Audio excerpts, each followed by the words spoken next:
Hello folks, Scott Grove here. We're going to do a little video by request. This will be basically, no pun intended, your bass guitar theory, and also how to come up with your own bass lines without having to copy everybody else, how to make up your own stuff based on the theory that I'm giving you. Okay, now just to show you what's going along, I'm going to cover every style. It's going to be country, it's going to be rock, it's going to be funk, it's going to be soul, it's going to be blues. It's going to show you how to cover everything. One thing I strongly recommend, of course, sold separately, I do have my 60 drum tracks disc for $8.95 or the download for $4. That's also available. And it has 60 different drum tracks on there that I've put together for you. Arranged very well, super high quality, as good quality as you can get. 10 different tracks in 6 different categories for these. They will be blues, country, dance grooves, Latin, rock, and slow grooves. Each one of them, like I said, has 10 different selections to choose from. But what a great thing to work with your bass stuff to get this thing going. I will be teaching you the basic, simples, do, re, mi, junk scale, but that is 100% of what the majority of theory is all about. So you can actually learn just your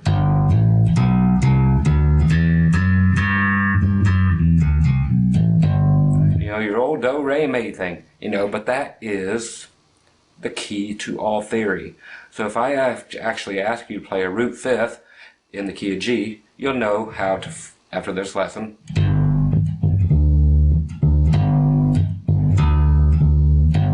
that's a root fifth. Did you know that before? If you did, cool, but we're going to keep going on. 1, 3, 4, 5, 4. Okay, I want you to play in key of G again. 1, 3, 4, 5, 4 walking pattern.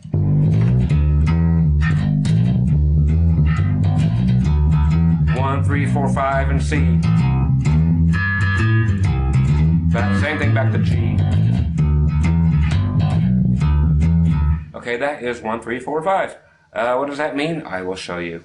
Again, I'm going to show you also how to make up your own bass runs, your bass licks, your bass whatever, your solos, whatever you want to learn. I'm going to give you all the tools to do it. Will I be showing you licks? Of course. Will I be showing you runs and walks and everything else? Yeah. But I will show you variations of them, and I will show you how to make up your own, which is the most important thing. So again, I'm just going to pick what is this one called? This is my 80s rock drum track at 100 beats per minute. Every one of these drum tracks tells you this, so it's kind of a must.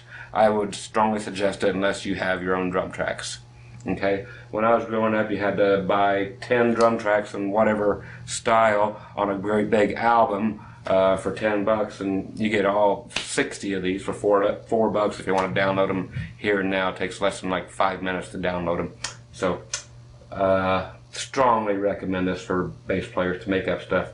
Here's a basic one from here. Okay.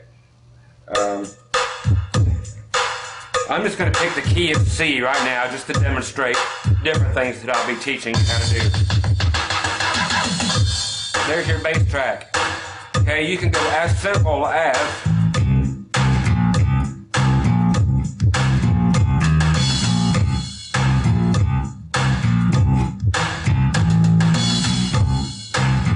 that type of thing.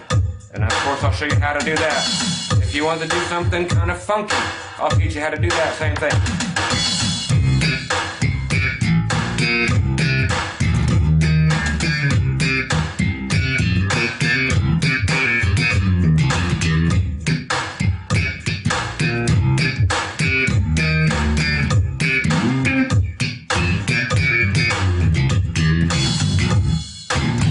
Here's another one.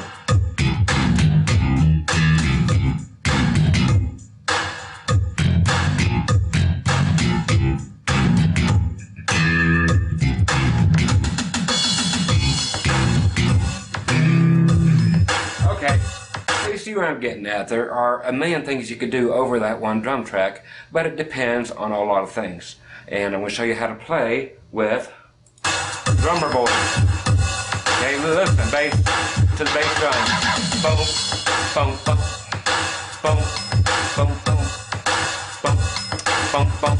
I'm going to teach you how to play along with that bass player. So again, or with that drummer, sorry, you're going to be the bass player this time. You got to listen to that kick drum. You guys got to be married on stage. Okay, so I'm going to teach you how to check that out. Boom, bum, bum, bum, bum, bum. So whatever you make up is going to have to complement what you two come up together with. So,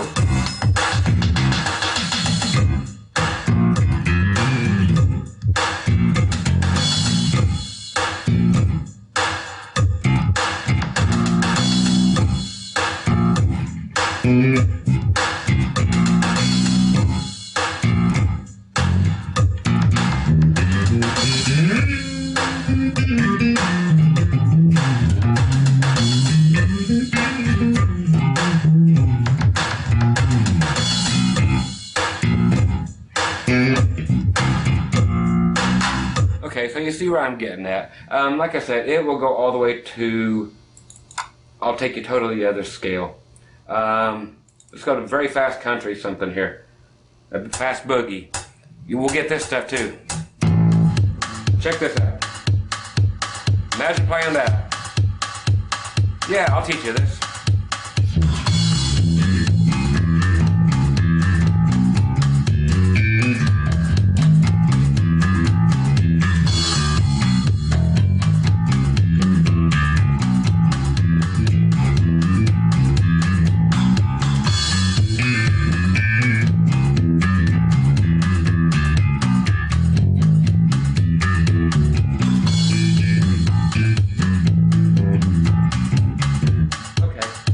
Show you, there are a million different styles. So once again, I'm Scott Grove. I'm going to teach you how all these different things that I'm playing, how they were conceived, and how you can break them down and understand what the heck they are, so you don't have to come to me anymore and buy lessons.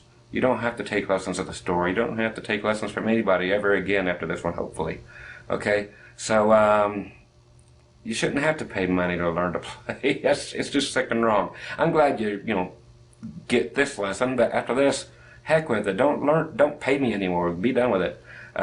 You can be done with it if you just apply yourself and get the little drum tracks or whatever you want to play along with. If you buy mine, great. If you don't, whatever. But this will be the one lesson that everybody keeps asking for. How do I make up my own stuff? How do I understand what the heck I'm doing? So this is a very cerebral. That means your brain, kids. If you guys remember Fast Times at Ridgemont High. Dude, that's my skull. I'm so wasted. Yes, I still wear them.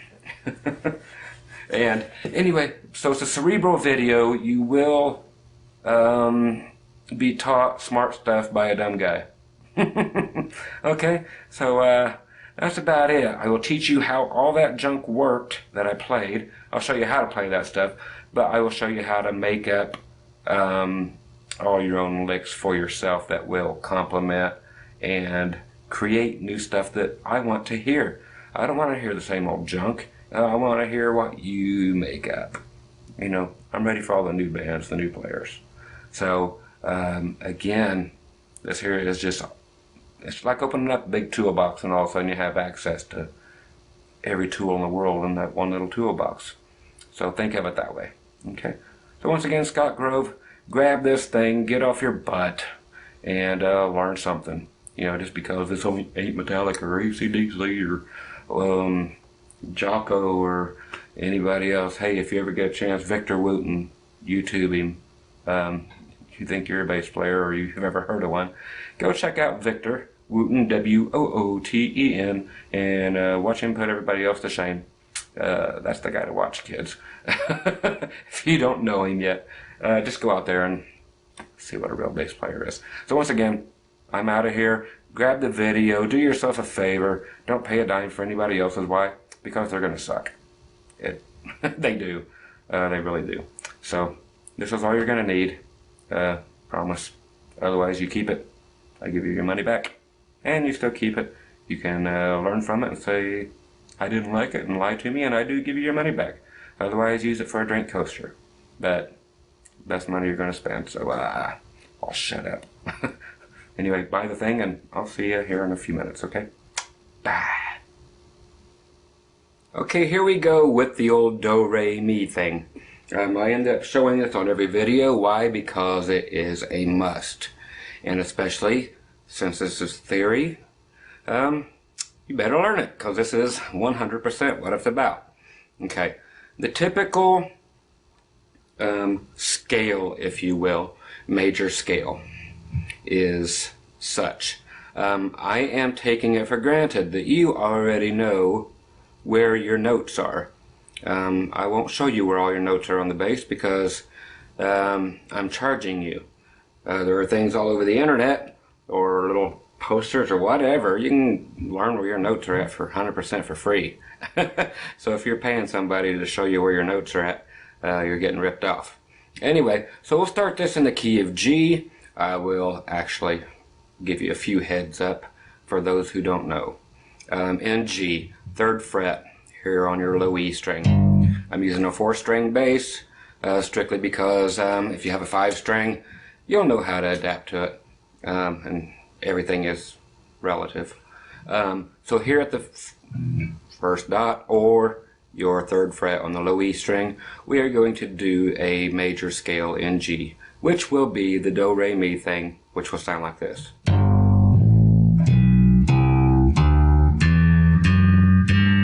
And then backward.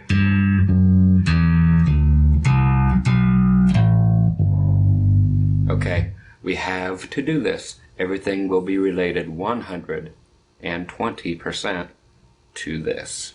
Okay? Later on they will be known as roots. Roots are the key of the song you're in. If the song is in the key of G, that is your root. That is your 5th. That is your root. That is your 5th instead of 1-5. You can call it whatever you want, but and I'll refer to both as, you know, we go throughout this. So you can go root 5th.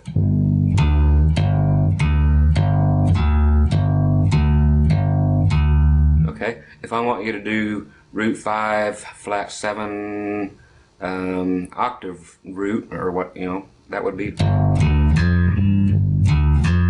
root 5, flat 7, octave root. Okay, so you will get into languages like this, but they will also enable you to make up your own stuff. You know what is allowed to be played and what is not allowed to be played. Speaking of which, there are no notes that are not allowed to be played. Some famous person said there are 12 notes. That person was correct. 1, 2, 3, 4, 5, 6, 7, 8, 9, 10, 11, 12. Then you get to the 12th fret and you start over again with your notes. They're just an octave higher. He said 7 of them are correct. You can play 7 of those notes, which would be 1, 2, 3, 4, 5, 6, 7. And then the 8th one is actually just an octave of that. So in theory, he is somewhat correct, but totally wrong. And he said 5 of them will be wrong. That's BS. If you do this, which a bass player is very well known for, let's say, right there, hey, I just went from G up to G and back down. Everywhere in between, I hit all 12 notes. I know that's a sad way of explaining this, but also if I was to do this, I just broke that rule. I added 3 notes in there that are not in the scale. So, BS on that whole thing. Every note is valid. Some are more valid than others. Some are just displeasing. It's a matter of how you put them together, and I'm going to separate the good ones from the bad ones. But sometimes it's the bad ones that really kick butt over the good ones. Okay, so let's give you all the information and let you decide for yourself. That's what we're here for.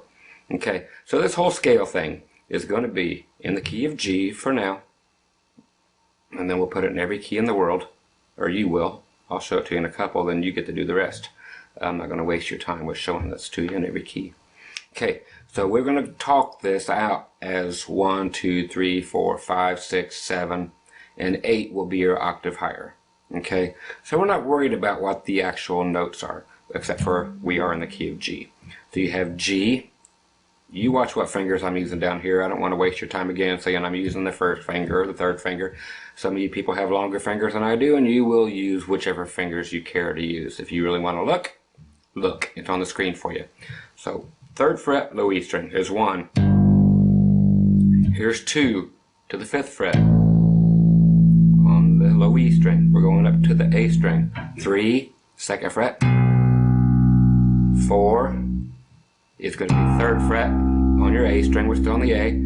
5 is going to be 5th fret on the A string. 6 is going to be on the D string, 2nd fret. Now here's the part that will get funky later, but for now, 7 is on the 4th fret on the D string, and 8 is just an octave. So there is no such thing as 8, but we will say that there is for teaching purposes. So 8 is an octave where you started. So G, then finally we end up somewhere. Okay, so it's getting you back home. Okay, which will be very important. So 8 equals 1. So G equals G. Yes, you'll want to do that. That's just octaves. See how I'm doing down here with my thumb, or you can play it however if you're using a picks. I don't care, it's whatever sound you want, or you can pop it. Okay, those are just simply octaves. Again, that whole scale, 1, 2, 3, 4, 5, 6, 7, 8. And naming the strings and the frets again, we have 1 is 3rd on the E, 5th on the E, and 3 will be 2nd on the A, 4 will be 3rd on the A, 5th will be your 5th on the A, your 6th will be 2nd on the D, your 7th, your major 7th I should actually say, is your 4th fret on the D string, and finally A equals 1, which is back to the 5th fret, or back to G on your D string 5th fret. If you want to know the notes and you don't know them, there is a chance for you to write them down for whatever reason. Like I said, you can find these on any little note finder. They are G, A, B, C, D, E, F sharp, and G. Again, G, A, B, that's Gab, C, D, E, F sharp, and G. Okay, so needless to say, I want you to work on that everywhere, all over the entire bass. Okay? And I want you to do it using a different finger for every single movement you make. I don't want you to go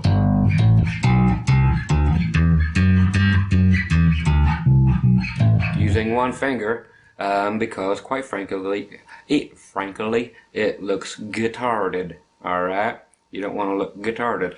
Plus you need to get some mojo going.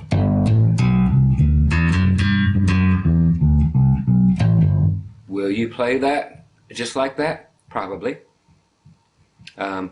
Jazz players especially, but you'll be playing these notes all the time. As far as this in G, let's drop it down one whole string, meaning I'm taking it down to C now, and playing the exact same thing. So now it's just going to be. So you're doing the exact same thing I was showing you, but just on 3 different strings. It looks exactly the same. That's why I said don't pay attention to what the notes are other than you're changing it down to C. Because on bass guitar, once you know something, everything looks the same. Just these little boxes that we're playing within, okay, that we're noodling around. So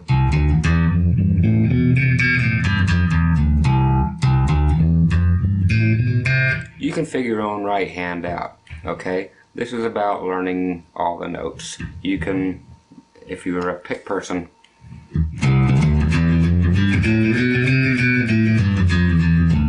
everything has its place. Is there anything wrong with playing with a pick? Not actually. If you want that sound, it's a cool sound. Your fingers sound different. They sound like... If you pop it...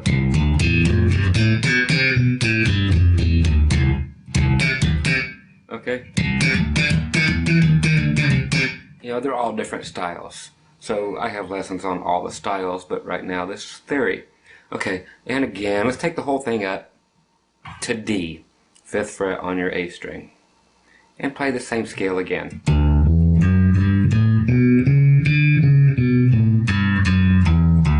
Okay, so you might as well just stop this whole video now and do that for like a week.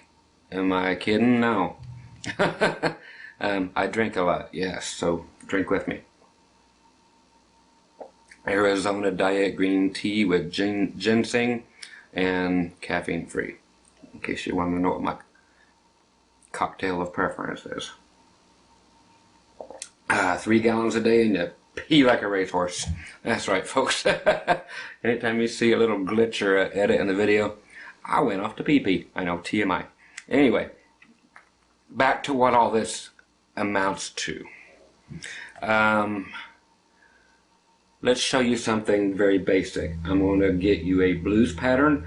Again, a slow blues pattern at 80 beats per minute, which will sound like this.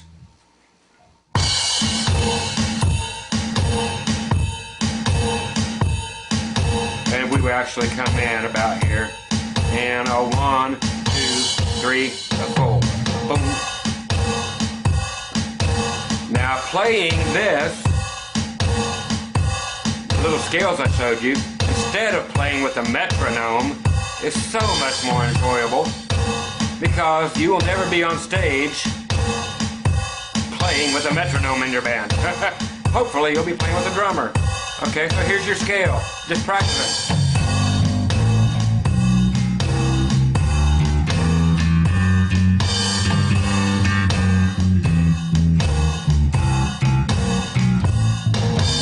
Okay. There, I'm just doubling up.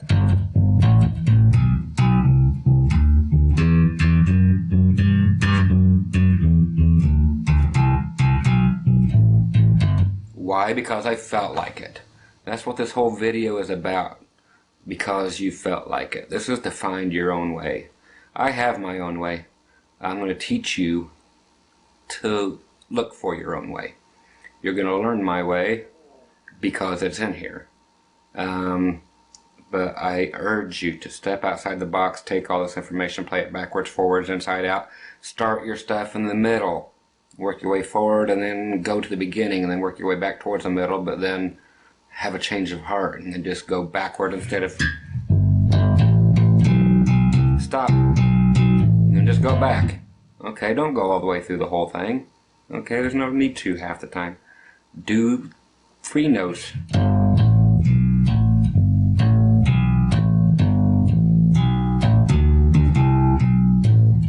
I'm just picking out random notes from that scale. You play what you feel. You are dictated, though, by the bass drum, or the kick drum, as it's called, to strengthen that. There you go. Boom. Boom.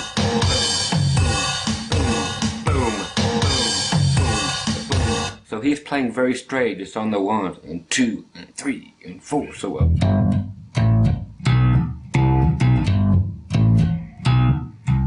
So anything else you add to the boom, boom, boom, boom, boom.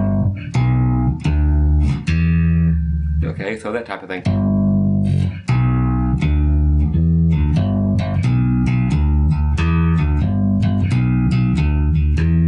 Okay.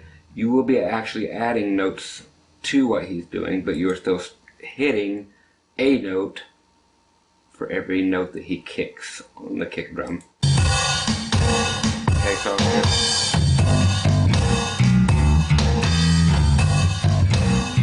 if I played it straight,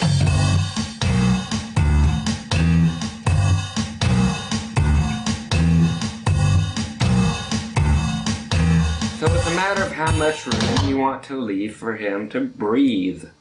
Okay, breathing is an actual thing that you want to do. You want to leave some room because there are going to be other people playing, not just you. Bass players tend to be very busy after a lesson like this. Busy mean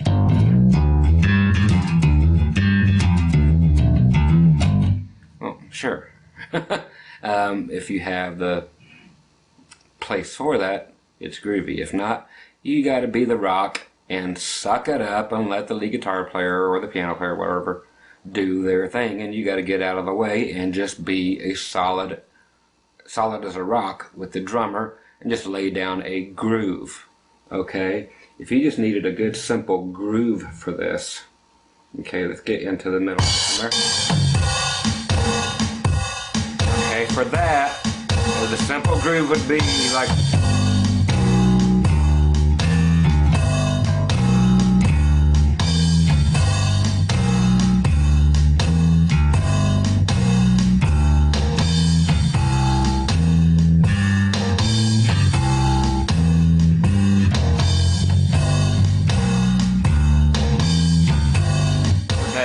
you've heard that a million times. What is it? You may know it. For those who don't, here we go. That is a 1, 3, 5, 6 pattern. That is one of your most famous patterns and one you will use the rest of your life, of course, but more than most, especially in the style we are playing now, which is blues. Okay, again, that is 1, 3, 5, 6. Okay, what the heck am I talking about? What I just told you. So go through, find your 1, 3, 5, and 6. We are in the key of G. Find the 1, the 3, the 5, the 6. Okay. Can you do that? I'll just wait on you. I've got all day. No, I don't make you wait. If you wanted to pause, you could have paused. 1, 3, 5, and 6. So here's your 1, 2. Okay, there's your 3. No, we don't need 4. Here's the 5 though. Here's 6. 7, 8. So 1, 2, 3, 4, 5, 6, 7, 8. You need the 1, 3, 5, 6. 1, 3, 5, 6. Then you're going back to the 5. Okay, so 1, 3, 5, 6, 5. Okay, that is what is called, in my part of the country, a hiccup.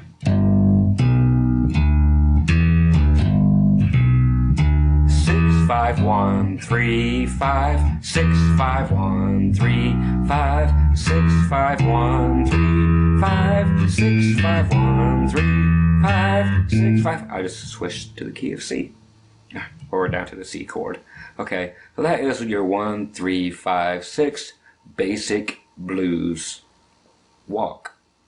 1, 3, 5, 6, 5, 1, 3, 5, 6, 5, 1. From there, you can double it on your right hand.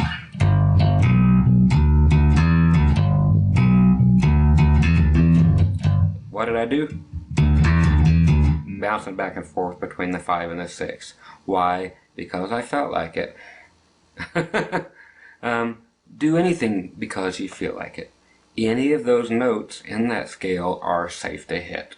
So 2, 3, 5, 6, 8. I'm going 8 equals 1.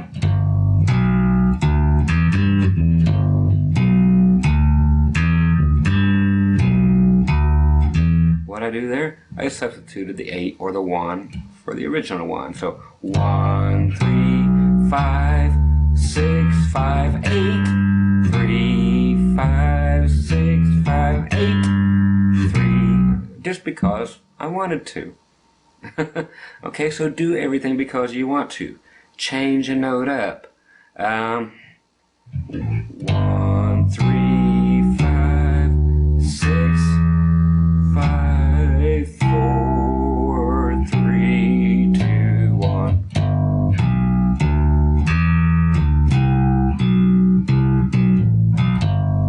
whatever. It doesn't matter. But stick with those notes for the most part. Okay? The 1 and the 5 are going to be your most stable notes. Meaning that root 5th, root 5th, root 5th will be your life as far as bass playing goes. Those are always your safest notes to hit. If you're in the key of G, G is your root note. Your 5th is going to be your D. Okay, now if you notice this, there's your root. Just the 5th is going to be 2 frets higher. Okay? Just on the next thing. And directly below that is your 1, or your root again. So your root and 5th will very often be root, 5th, root, 5th, country stuff.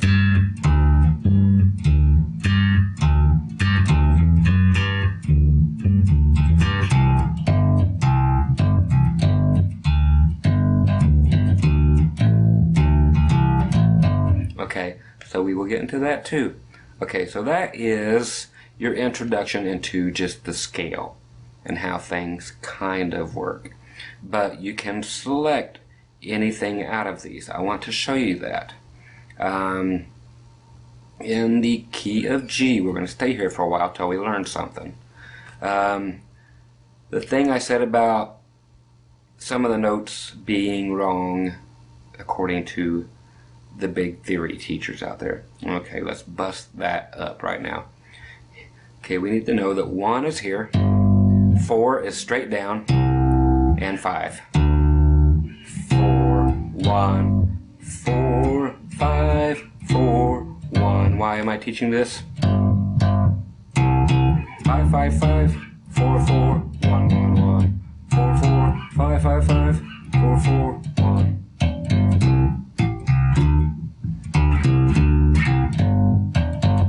Now use your other fingers.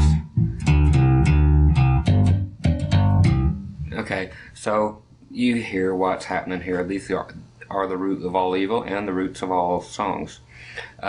In between these, we have the root, 4, 5. What's between them? A flatted 5th or a sharped 4th. Okay? You can use that, but other professors will tell you no, it's not allowed. Only the 7 notes I showed you are allowed. That is BS. Okay? So I want you to play the root, then 4, sharp 4, then 5.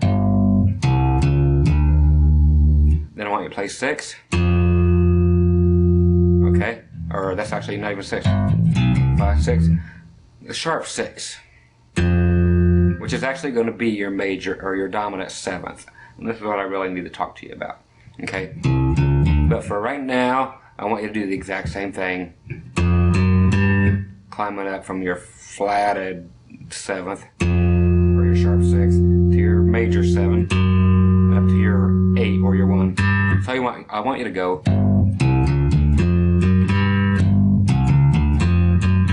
Okay, so we just broke every cardinal rule according to theory, not my theory. Okay, people play these notes every day, and they are very famous for doing so.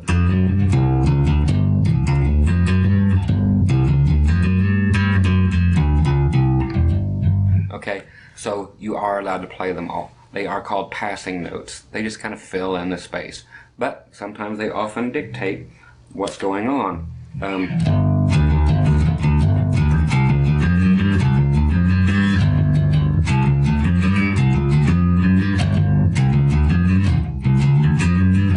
So even in punk stuff or ska, whatever, it is very cool to use all those notes. They're right there.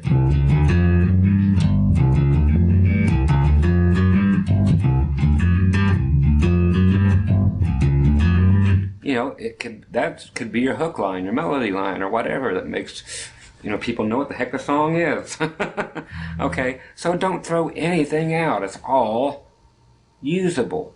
You just have to have some hint of what your supposed boundaries are, then break the holy hell out of them. Okay? Now this flatted seventh thing I'm talking about is very, very, very, very, very important.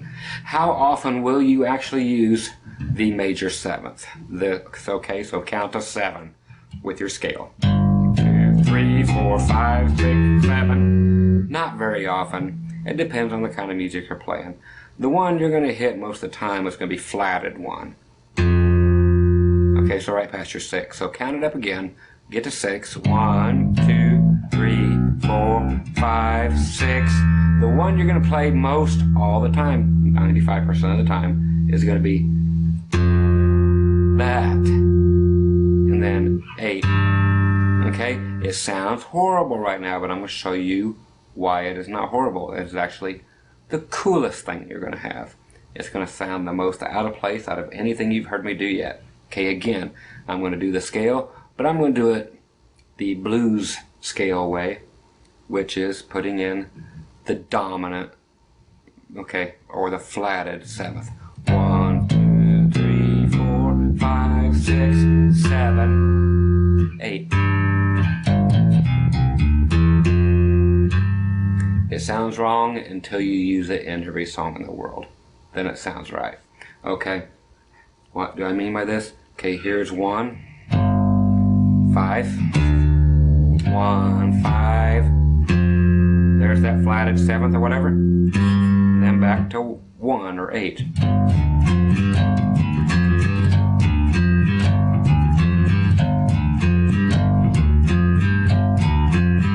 That's all that is. 1, 5, flatted 7, 1 or 8. You've heard it a million times.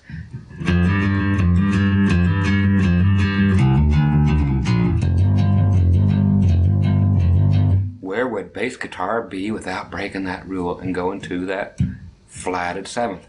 So it's the same thing. If you are here at your root, the same thing you're doing here, you can apply it here. And you better be, because that is some grooving, honking bass right there. Is when you're down there low and deep, you want to creep into it. What better way than to do the flatted seventh or the dominant seventh that I just showed you? So you want to go up to your G note, even if it's this music. Say you're doing that 1, 3, 5.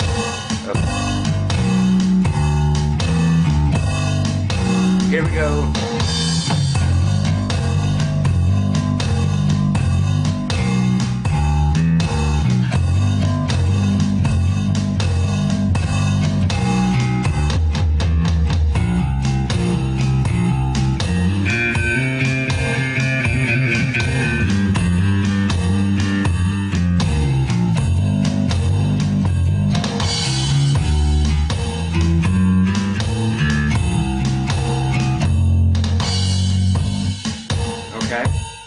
So, yes, you can use it. That is breaking the rule. Nanny, nanny, boo, boo. But that is just a...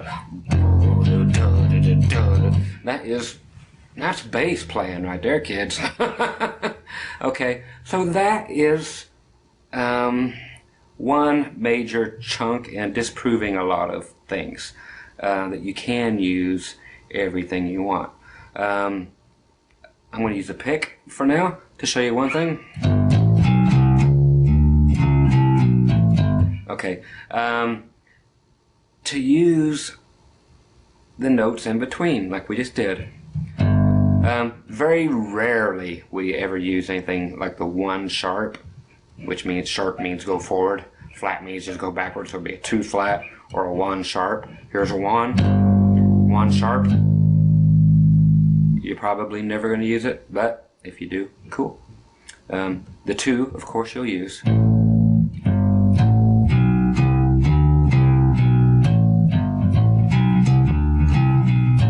Okay, so that's 1, 2, 3, 4, 5, 4, 3, 2, 1.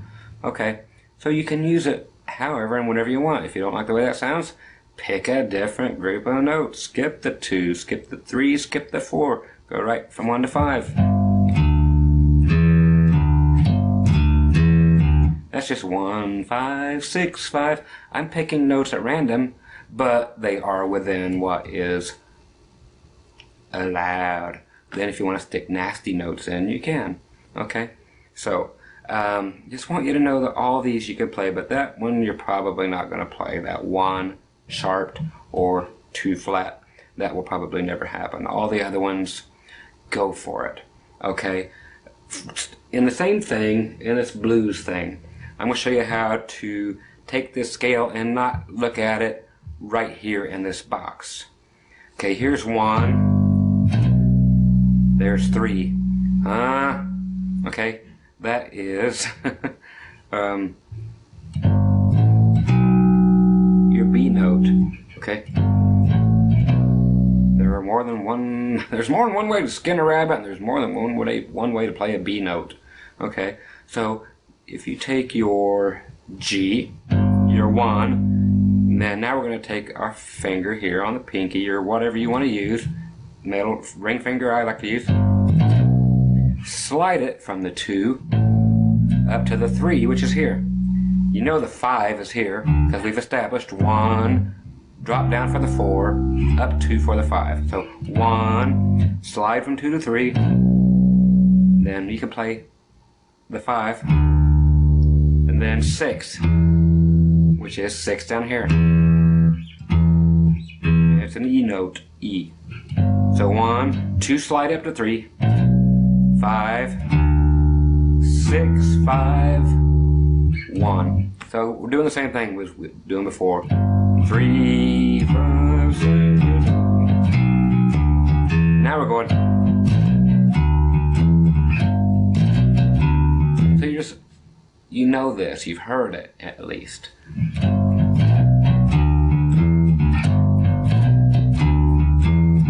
So it's just a different way to get to it, and it looks cooler.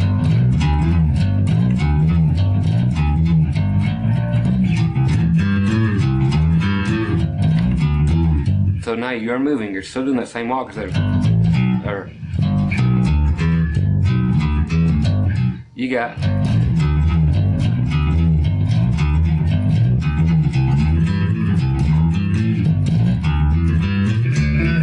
okay, I just went an octave higher instead of, because I just started at the 1 or the 8 and do the same thing. So now you're covering the whole neck.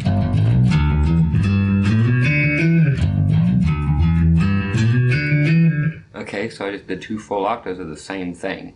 See how it's starting to tie everything together? Different ways of doing the same thing. So now if you have that bass for the drum pattern, now it looks like you're doing something.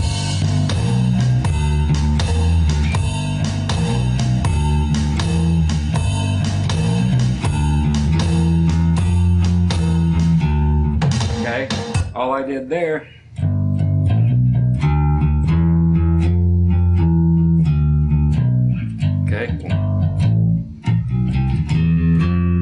is did that forbidden note, the flatted 7th. Okay, so just went up 1 more fret, and that is that flatted 7th note, which will actually be an F, or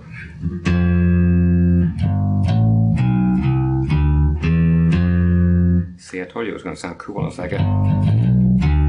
So just for flavor, here we go. Okay, so it's just to add a little bit of flavor flav. I need my big clock. Where the heck is my big clock to wear around my neck? Okay, so that is just giving you another little thing. Another little hiccup.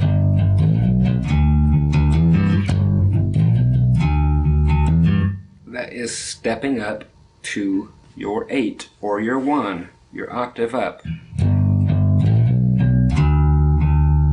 Okay, stopping there at the 5. 1, 2, 3, up there. So you're sliding from 2 to 3. So 2 is basically nothing more than a launching ramp to get up to 3. 5. Okay, this is what is called a hammer-on. You're going from 5 to 6. You're only playing at one time, or picking at one time, or with your finger one time. Then you hit the 8 or the 1, the octaves.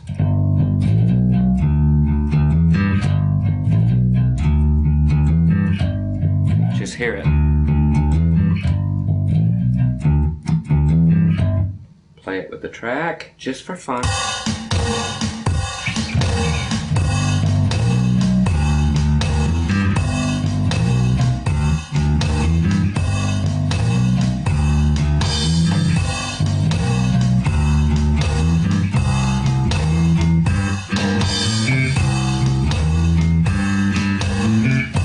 Oh, now check that.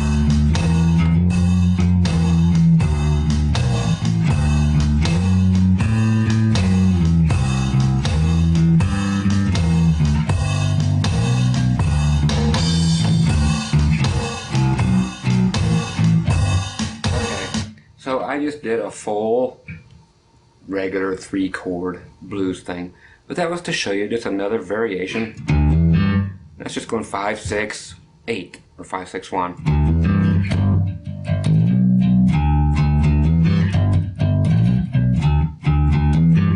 Okay, so from there, that is just showing you that you have options.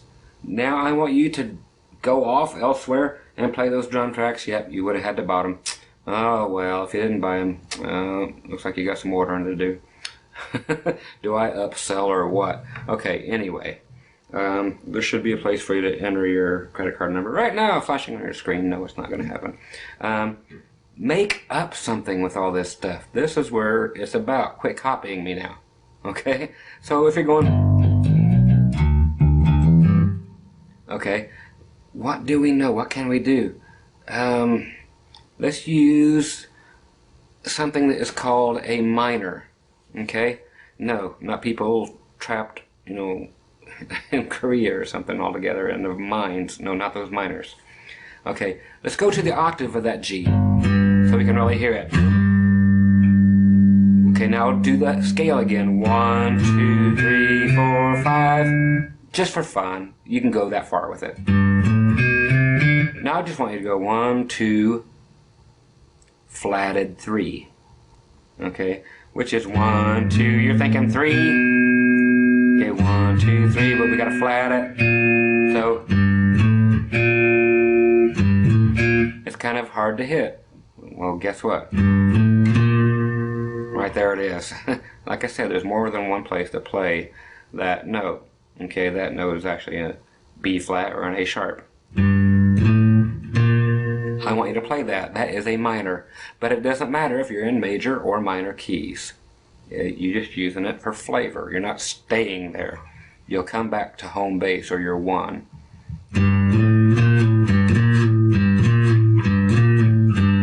Okay? Instead of going to the 3 like we did, we're just going to flat 3 instead of flat. We know the 3 was up there because we did it here. So you can do it here too. Instead of 3, go to flat 3.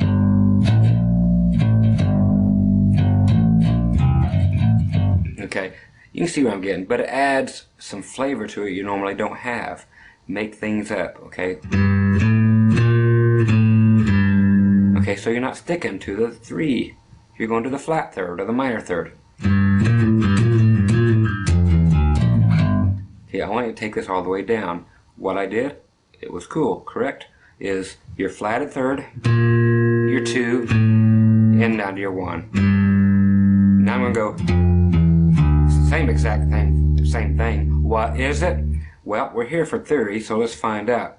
That's a 5, we know. That's a 6. Wow, that's our flatted 7th. So, we already found that out earlier by doing... Okay, but now we're just using it in a whole new way. We're thinking outside the box. So we did the minor thing. Now the exact same thing. Now the same thing we did at the beginning. The flatted third. Or, yeah, so flatted third, 2, and 1. So, okay, so you can go.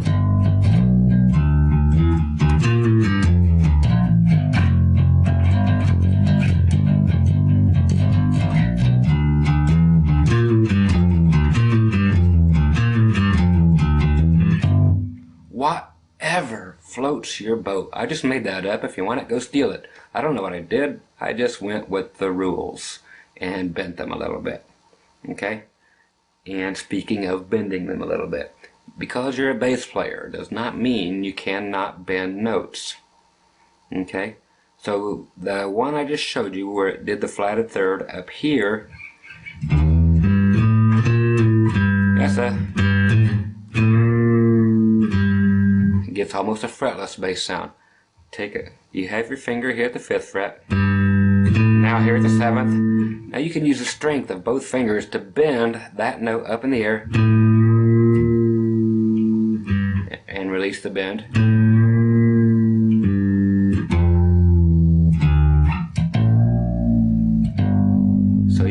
So I'm bending that one up. Now I'm bending this one down.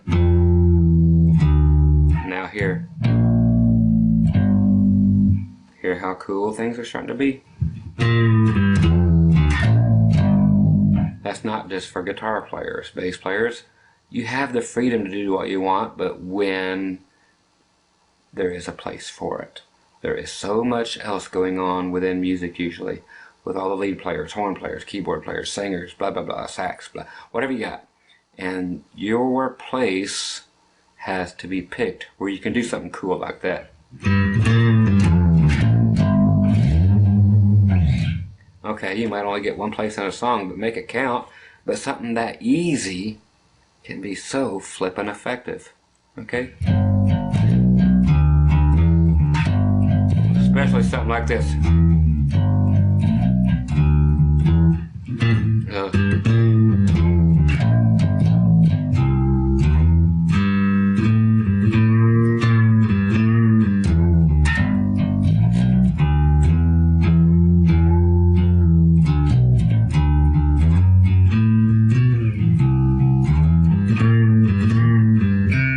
Okay, you see what I mean? So it's just flavoring. So we're playing all throughout that scale. Okay, and it is just simply going over it and over it and over it and understanding what it is you're playing. That you are playing a minor thing actually. You won't be thinking of this stuff later. It'll come to you while you're playing and you're really wanting to work something out on the fly. But otherwise all this stuff is just in the beginning of your playing. Or as some of you might be doing, is going backwards and trying to figure out what it is you've been playing all this time and how to make sense out of it. So there are more than a few different types of people who would be getting this lesson. People who are going back, grabbing what they missed, and who want to know why everything works that they're playing, or why something really sucks every time they play it, because it will come out in this video. Okay, so continuing here, let's go to the key of C. We're just dropping down, doing the exact same thing. The thing to remember about all this stuff is it is the exact same thing. Once you have learned something, the way it is played will always stay the same, no matter what position you're in. If I'm in the key of E flat here, that's always going to be the same, no matter if it's even down here in B. Okay, so it's always going to be played the same way. That's where bass players have it lucky. You don't have to form chords. Okay, we will, just for fun, to teach you things. In a little bit, we'll be playing chords. Bass players play chords too. But you have to do them in a way that it doesn't get in the way of anything else, because quite frankly, there's nothing more annoying than bass players who play really low bass chords. It just becomes a big mush. It just don't sound good. You can hear every guitar in here rattling on the wall. It's nice if it's up here.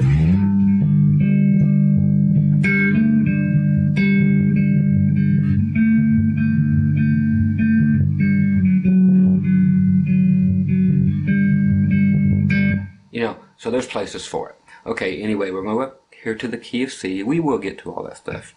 In the key of C, same things you've been doing in the key of G so far. I want you to do your 1, 3, 6, or 1, 3, 5, 6. 6, 5, 1, 3, 5, 6, 5, 1, 3, 5, 6, 5. That stuff everywhere you can. Do it in D. C. Back to G. Okay, why is that no fun for me? Because I'm not jamming. I need... Okay, now I can actually groove here.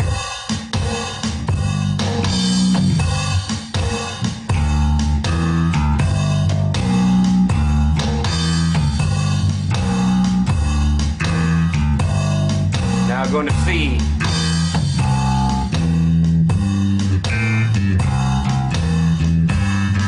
Back to G.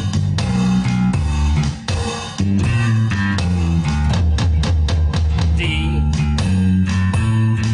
C. G.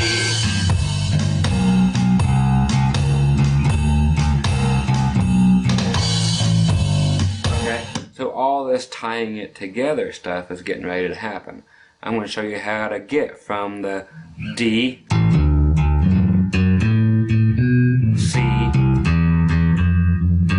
G, D,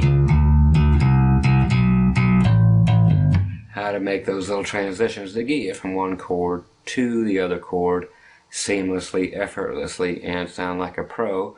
We will analyze them because we are here for the theory part of it. I will show you how to get there, of course, but we will have to analyze it because we are here for the theory. I'm here for the theory. Wasn't that Gretchen Wilson? That's a great... I'm here for the theory. Nice new tune. Anyway, so we're going to get right back to this as soon as I change my lovely digital audio tape back in 2 and 2. Okay, now we're back. Just with the little change of the tape, I had a change of direction too. And this is going to go towards you rock folks, okay? And it'll work in everything because everything works in everything. Depends on how you apply it. Okay, this is getting you out of this one little box that I've built for you to live in. Okay, I want you to go still in the key of G. Why? Because it doesn't make any difference what key we're in. You play them in all the other keys, like I told you, on your own time. Right now I'm giving you all your money worth. This is the typical rock scale to work out of. Okay, I'm grabbing a pick because most rock players for some reason tend to use picks. It's just got to... They can get...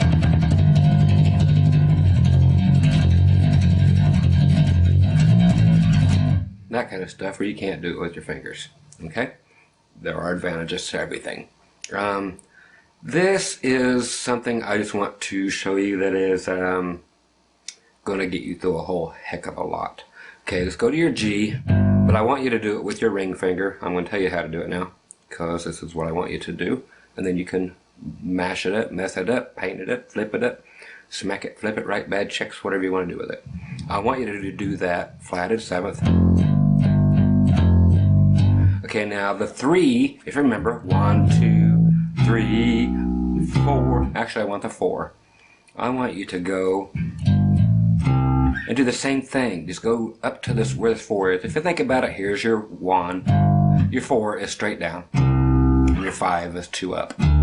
4, 1, remember? 1, 4, 4, 5, 5, 5, 4, 4, 1, 1, 1, 4, 4, 5, 5, 5, 4, 4. You know, okay, so we're building in to these. This is called a whole step, meaning 2 frets. Half step is 1 fret into it.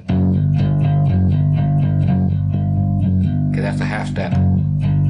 A whole step is 2 frets. Okay, half step is Jaws.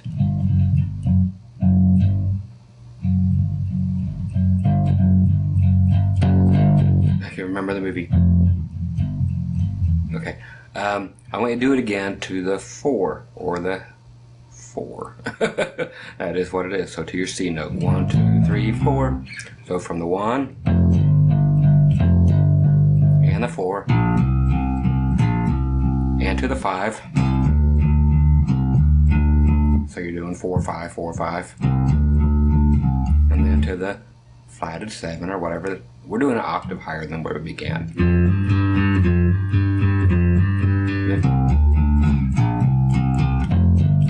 Okay, now the reason I'm showing you this because you need it. These are just full steps climbing or leading you into, and yes, we'll get to the other thought, getting you from one chord to the other in just a second. Okay, and then again down to the 4 and to the 5 and back up to the 1 or the 8. Okay, now this is not only for changing from G to C to D chords. This can all be used in just strictly while G is going on. Okay, what the heck is he talking about? Is this. Okay, I just threw up a rock beat. Okay, I'm just going to jam around using just those notes.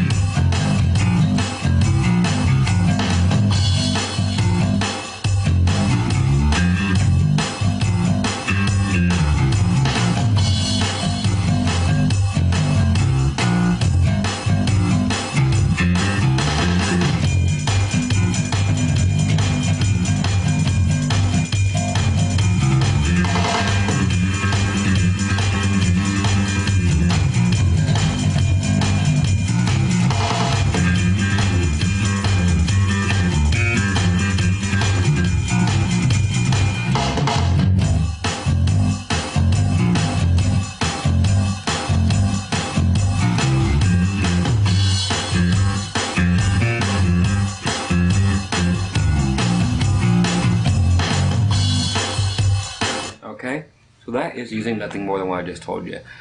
Bull? No. It's just those notes, nothing other. Okay? So blues scale.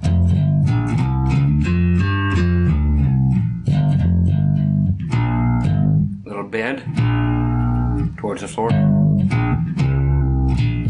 Bend towards the floor.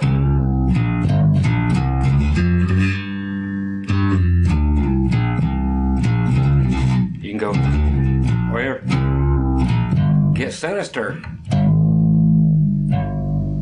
You can bend those low notes. Show it who's boss, but bend it to a note that's actually a note, not just, no wussy notes here. Okay, so give it some authority. Respect my authority. Okay, so that is all it is. I was just making a pure fun. I was in the moment. I was in the zone. I was having fun. Ooh, I'm just showing you.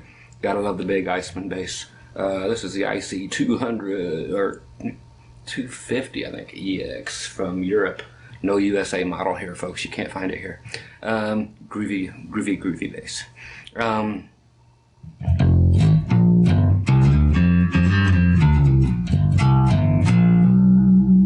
You can add in the third. What? Huh? Duh. Okay, that's the third.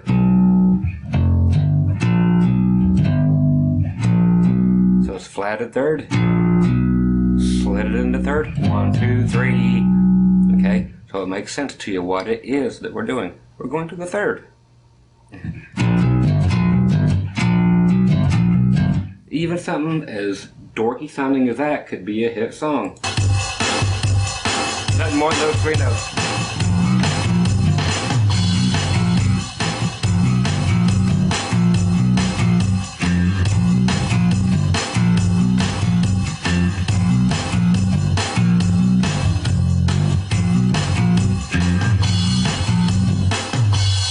I mean, less things have become famous. One of the most famous stupid bass lines in the world was one of the biggest hits.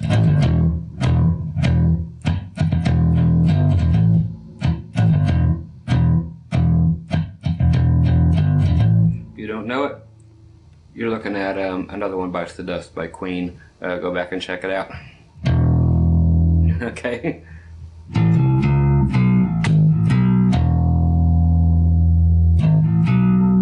Okay, so cool stuff.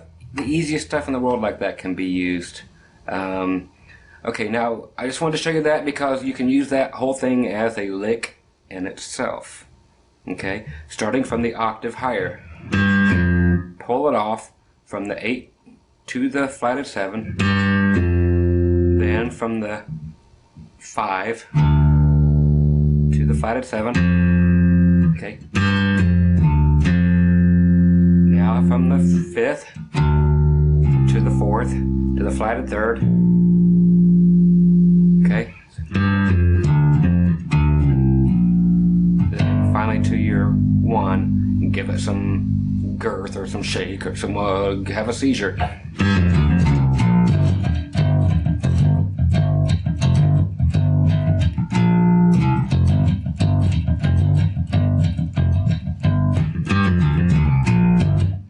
Okay, it's just a cool lick. And then start giving it some authority. Okay, so that is just showing you rock players the rock scale. Okay, so or the blues scale, whichever you want to. It's the same thing. It's just another way of doing the theory and explaining to you what's going on. So you're playing the root, flatted 7th, 5, flatted 7th, 5, 4, flatted 3rd. Because you could go right from the flatted 3rd to the 3rd, then finally hit the G, or your first root. So that's going from the flatted 3rd to the 3rd. Great ending. If you, the guitar player, and the other guitar player all played that in 3 different octaves, what an ending. You know? And again, don't take it at face value. Split it up.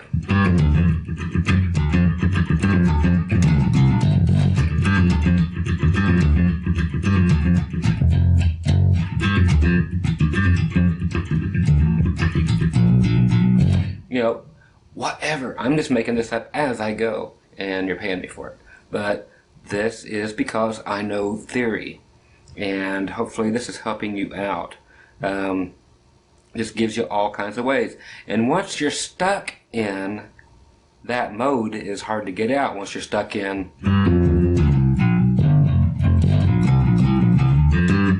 remember, you still got your other ones.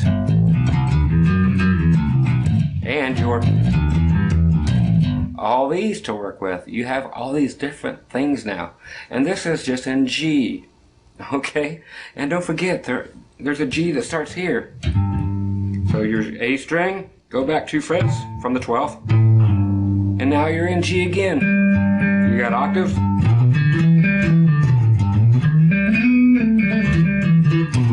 What is that? Have I showed it to you? Yeah, I've already showed it to you. 1, you're 2 up here, 3, 5, 6, and 8, or 1. There's your G. Then your 2. 1, 2, 3, 4, 5.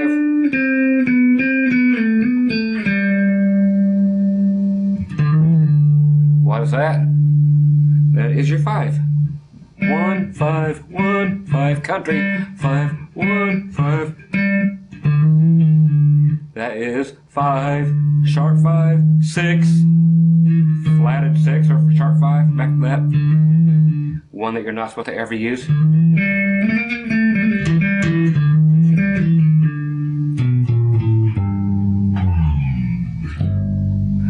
Use them all over the neck. Don't just stop where I'm at. I only have a certain amount of time to show you all this. A lot of this you have to find out on your own, and I do it purposely for you to work it out on your own. If I teach you everything, you will learn nothing. If you go in search, use the force, Luke. Luke, I am your father. I am a mother is what I am. But go up here, find everything in G. G's here. run out of strings, find a way to get there. Oh, I got to do G here.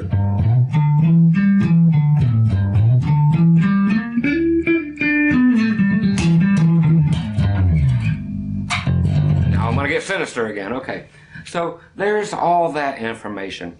Now back to putting some things together. For fun, I was going to do this before the tape change. I'm going to the countryside. We're going to go to a country shuffle. 100 beats per minute. Okay? Listen to it, soak it in. Whether it hurts some of you guys or not, who cares?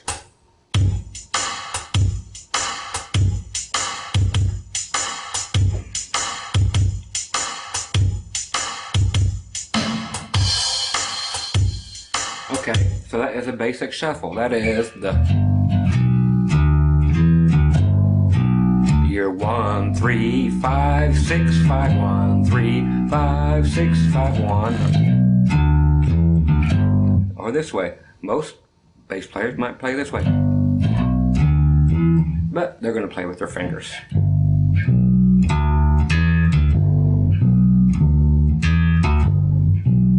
Okay, now this one is going to be for telling you how to do what I wanted to do 14 and a half minutes ago. And that was to get from one chord to the other and use what are called transitions. This lets the other people in the band know where you're going to, what the next chord is going to be. Because sometimes with guitar, well, people in general just aren't smart. So you are the leader. You're driving the bus. You and the drummer. Okay? Everybody else is a passenger and they get to play and all that stuff. But you guys got to sit there and babysit. Keep the rhythm and tell everybody what chord you're going to by what you play before you get to that next chord. So we're going to do a G, C, D thing again. Surprise, surprise. But listen here and I will show you an example. Then we'll play it and analyze it. G.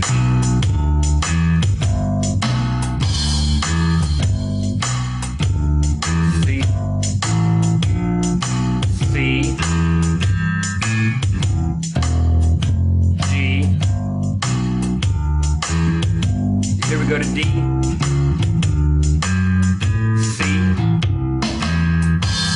and G, and D. Okay, so you hear all those little boom, boom, boom, boom, boom stuff. This will be in any type of music, but country shows it the best. So we are going to country for a while. Okay? Why? Because. Why not? So that same 1, 3, 5, 6, 5, 1. Now, okay, so according to whoever wrote the laws of music, we're breaking every rule in the book. Sorry, screw them. This is the way it's played.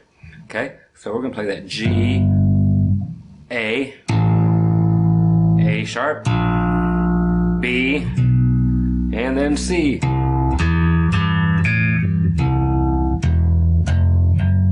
Now we're going to break every rule in the book again. Okay, so to go from G to C, this is one out of a million ways to get there. So you're doing that 1, 3, 5, 6, 5, 1, 3, 5, 6, 5, 1, 3, 5, 6, 5, 1. Then A, which is your 2 sharp, 3. Now we're actually going to the 4 chord. 1, 3, 5, 6, 5, 1. Then open E, F sharp, back to G. Okay, so that is just a way to get from one chord to another. What were those coming down from the C? So you got C, you're in 4.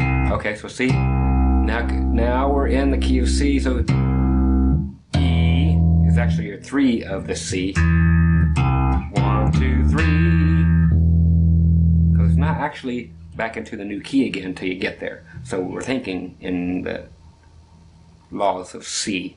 So when I say we're hitting the 3, 1, 2, 3, coming back down, we are hitting the 3. That would be the 6 if you were in G, but we're still in C. We haven't reached coming back to G yet. So we're still within the confines of the laws of C until we change chords and definitively end up on the G. So you're thinking still, as far as theory goes, we're still in C. So C is 1, 3, 4, 4 sharp.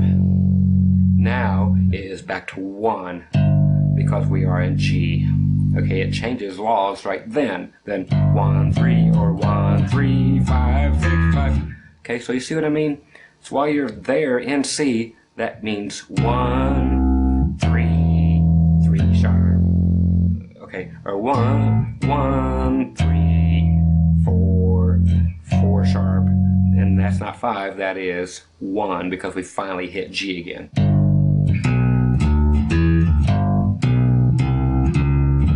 Okay, what I did there in G is going from a 1, we're going up to the D chord, 1, 3, 4, 4 sharp. Breaks all the rules in the world, but that's the way it plays. Okay, so I just climbed that to it. Then C, then G. Okay, all that was doing from the D is a dual purpose thing. See if you can follow me here. If not, rewind it. Okay, we're actually going from the G, a D, G, because the band will have been in D for a second until we get back to G. In G, that would have been easy to think it out. 5, 4, 3, 2, 1. But we're not. We're not in 5. We're in the key of D now. So that is 8 or 1, which it should be. Flat 7. Okay. 6. 5. Because it was 1, 5. But now that we're in the key of G, we're back to 1. So you have to think of it that way. Okay? It's just the way it is because we are doing theory. We are analyzing this thing. We're making our brains hurt. So that is 8, flat 7, 6, 5. Then we're in G, so now we're back to a 1, 2, or 1, 3, 5, 6, 5, 1. Okay? So it makes sense there. That's what that's all about. So there are all these notes when they say there are 12 notes and only 7 are right. Wrong, dude. That is law on most every single video you're going to find out there, and they're all full of crap. So it is. People suck when they teach. Because they only go by the junk they were shown by the horrible, horrible companies out there that are raking in the big bucks because people think that's who you're supposed to go with. Sad, sad, sad, but true. Okay. They eventually find Scott. That's alright, folks. Eventually, after they've tried everything else, they'll try the voodoo that I do so well. Okay, now, for fun, and for, this is fun, actually. You can do this without drum machines or what have you. This is to strictly figure out theory and, pardon the expression, play with yourself. Okay? This is this stuff.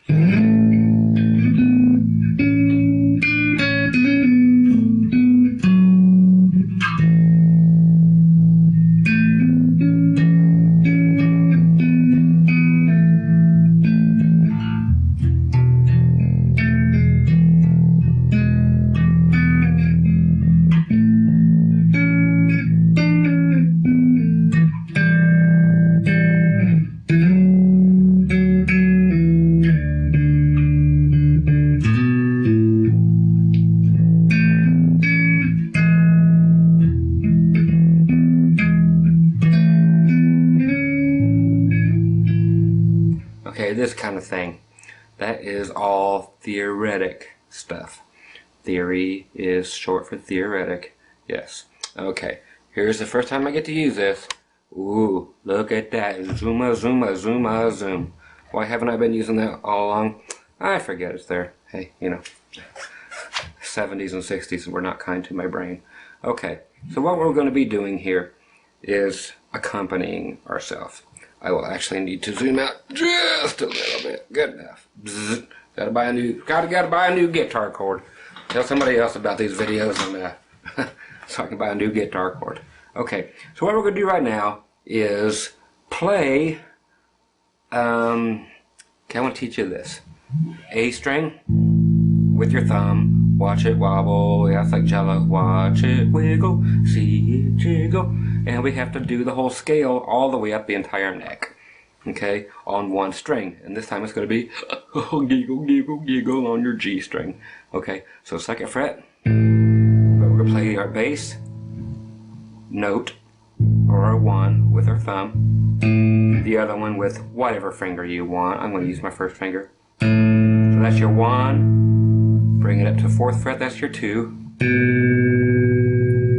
up to the 3rd, or the next one, your 3, which is at the 6th fret. You want to learn this everywhere with all these open strings that you can play it with. So you're in A, 1, your 2 is at your 4th fret. You can hear it dissonant is what that's called, when it kind of quite don't blend. That's why you want to get to your 3, because your 3 always sounds good. Your 1, 3, and your 5 will always sound great. Everything else is a passing note. So your 2 and your 3s and your 2s, your 4s, and your 6s and 7s are always going to sound really weird until you get your 1, 3s, and 5s. Again, 1, 2. Back and forth like this, and 3. You can hear now that's nice on 3. 4 is okay, that lets you know you want to hurry up and get to 5. 4 is right here at the 7th fret.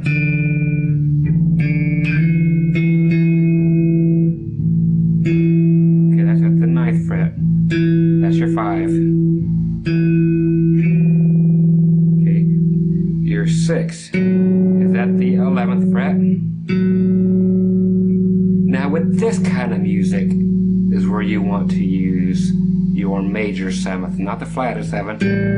No, you want to go from your 6 to your major 7th, and then hurry up to your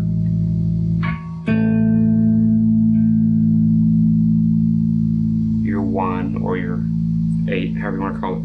So 1, 2nd fret, 2, 4th fret, 3, 6th fret, 4 is at your 7th, nice, 5 at your 9th, 6 at your 11th, now your major 7, which is going to be at your 13th, and then finally 14th fret. If you go backward, you hear why I'm using that major 7.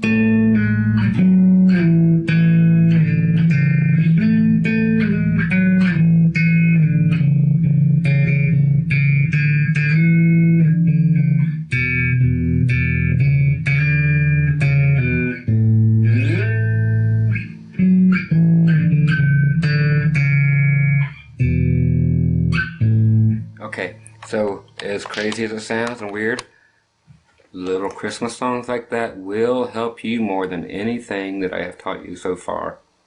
Okay, so if you can remember Joy to the World by doing this, going all the way up here to this 14th fret and your A string, and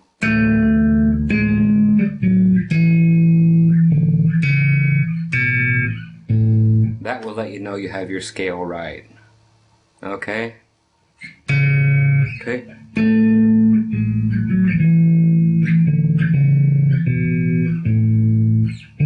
Yeah.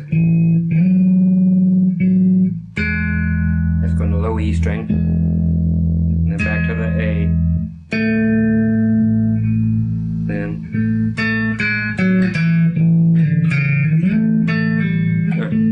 see, I told you don't want to do that 7. You want to do the major 7.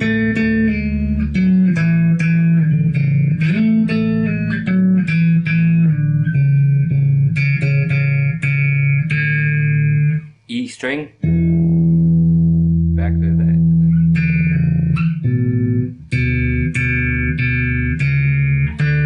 That's your D string, A string,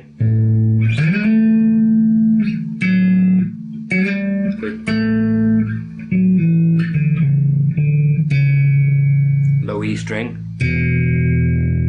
then A string. Okay, I won't teach you the whole thing, but that helps a lot in learning that whole shape. or that whole scale on one string. Then from there you get to actually move up the same that you were doing, but now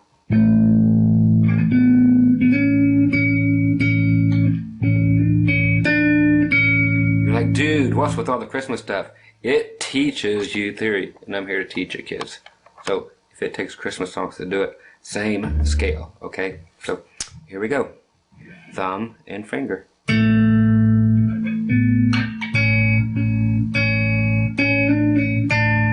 Okay, this is simply going from 1, 2, 3, 3, 3, 3, 4, 3, 4, 3. Okay, now that's all I'm going to teach you. Okay, we're getting out of that, but that is some major theory you're learning here. Okay, the other thing is you're here.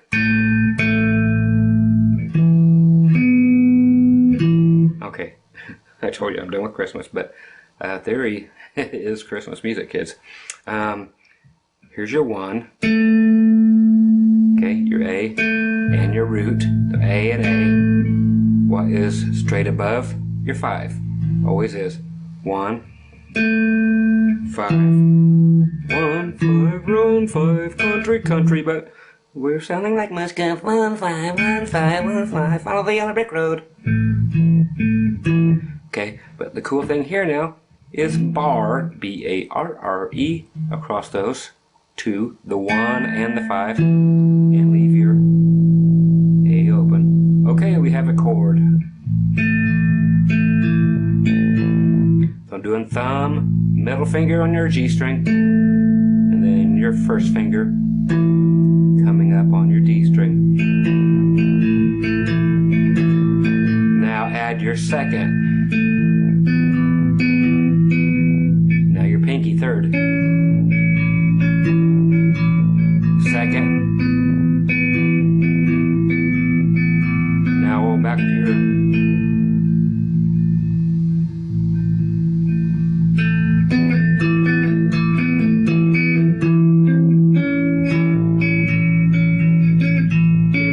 here's your 4, 5. Okay. So there's your 5, there's your 6, major 7th.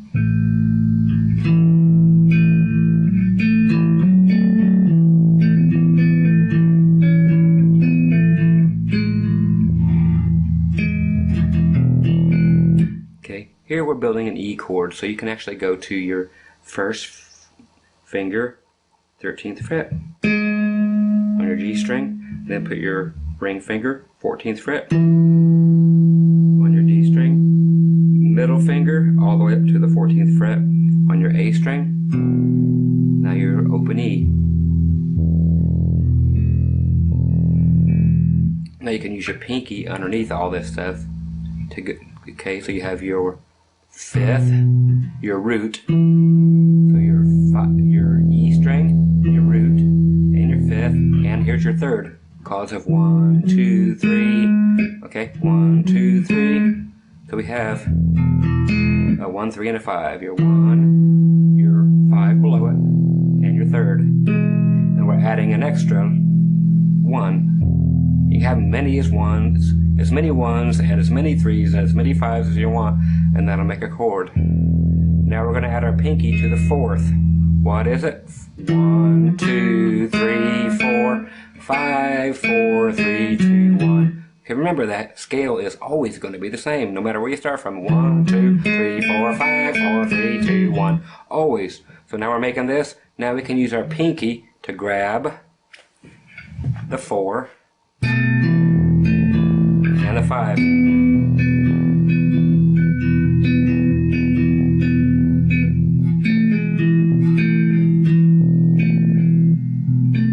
That's just pulling it off, so from the 4 to the 3, not from the 4th to the 3rd fret, the 4. This is theory, people, so your 4, your 4th. There's an E chord. You got 1, 3s and 5s. Now the 4 and the 5. We can add the 6.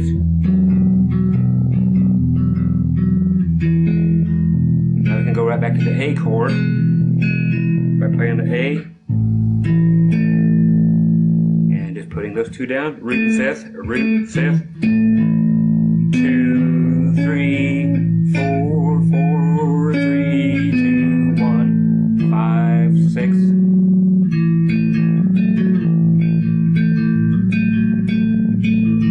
Back to the E. Okay, so you get to see how this theory is all going to help you in so many ways. Doing little exercises like that will teach you so much more than you can possibly imagine, especially even the Christmas stuff. It teaches you theory. That's what we're here for. All the bass lines are cool, blah, blah, blah, but anybody can do them. And I've got every video in the world up for sale again to show you all those different licks. But from here, we need to start letting you develop your own trains of thought and your own runs, your own licks, your own grooves. Okay, so let's do a few of those. Let's, throw at least a half hour at this. Okay, I'm going to get out of country mode. It was there to show us one thing. A lot of people would love me to stay there. I'd love to stay in country all day long. We're going to go to dance grooves. Why not? Let's go to disco. What the heck? Again, drink with me. Okay, what do we call this? Let's call this a funk groove at 110 beats per minute. See what it is. I don't know what it is.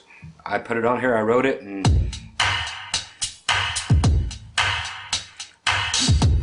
what key are we in? I don't know.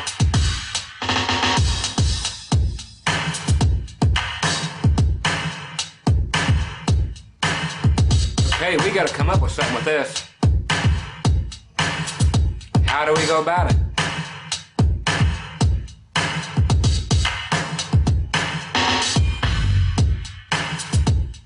Do we have any idea what we want to do with this mess? I could do a million things, but do you have any idea what you want to do with this? You want to write a song. Okay, that's what this all boils down to. You want to write a song. Right now you have these 60 things that you have bought from me. Hint, hint. And you get to try to come up with a groove. Okay, you need a groove for your song. Okay, we have our groove, but where's our bass groove? We have a beat. Give me a beat, yo! Okay, so, here comes my beat. We have to write a hit song. We need something that's gonna catch it. Okay, let's decide upon a key. We need a key. What key are we gonna be in? I don't know. I can't read your mind out there, but I know it's not gonna be in G because I'm sick to death of playing in G. Okay, so I'm gonna play in A. You guys are going to have to play an A too because we can't read each other's minds. Okay, so A is an A string. Okay, this is a funky song. Okay, so I'm thinking something like that might be coming up, but we'll find out. Okay, so we have this to work with.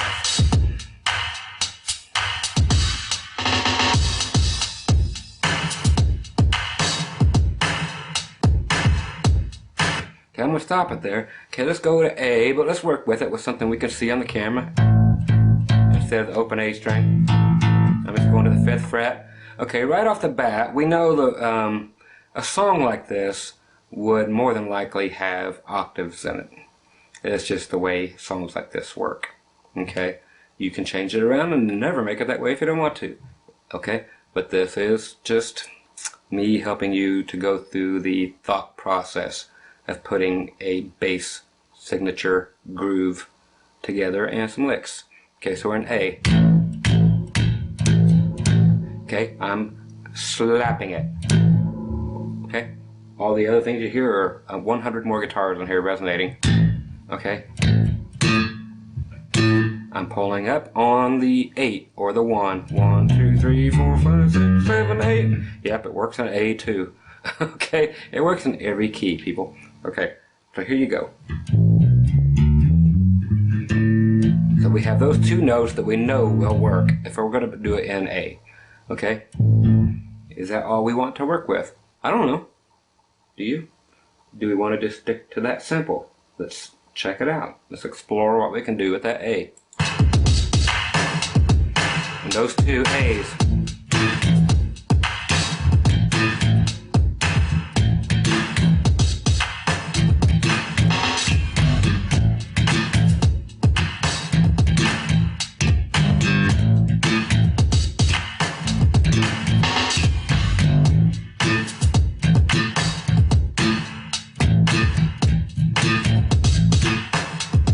Okay, it could be that simple, and it leaves it wide open to breathe, and your guitar player,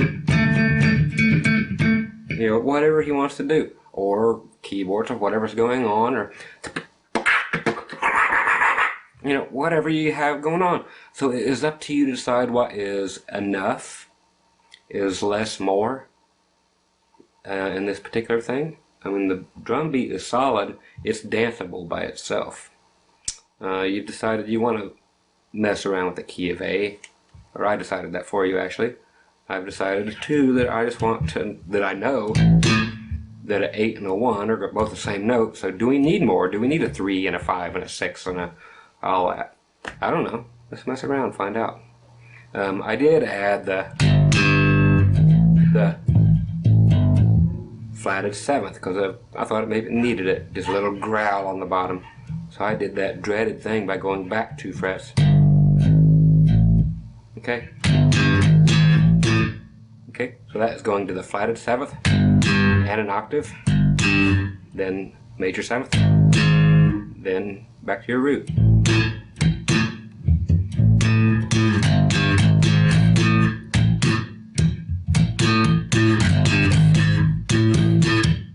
Okay, so that might be where we want to go. It might be totally off. I have no idea. It's time to write a song. Can't just do it right away. Sometimes it works, sometimes it don't.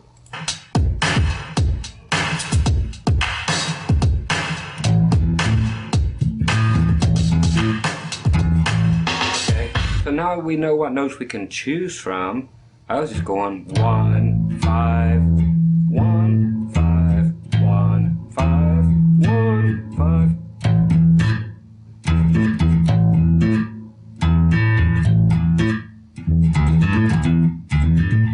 Remember I showed you could use that from, remember everything, it's way back there.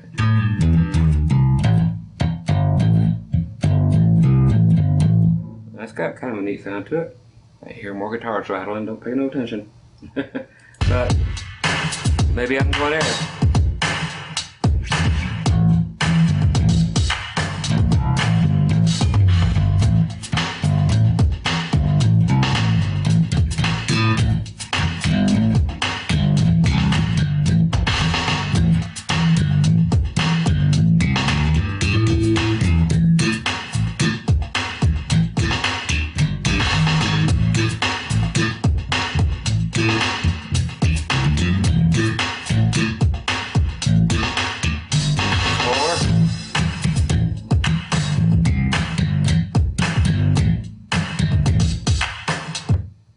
I kind of like both of them. So you can use one part for a verse, one part for a chorus.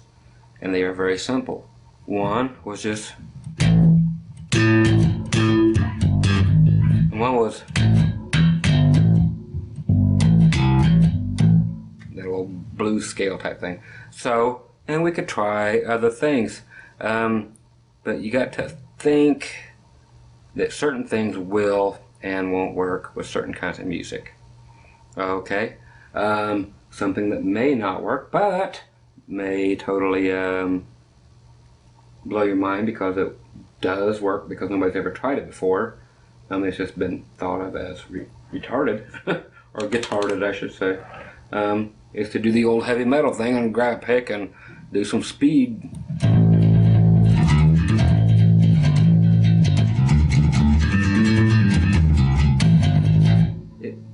It may suck. It probably will, but let's find out.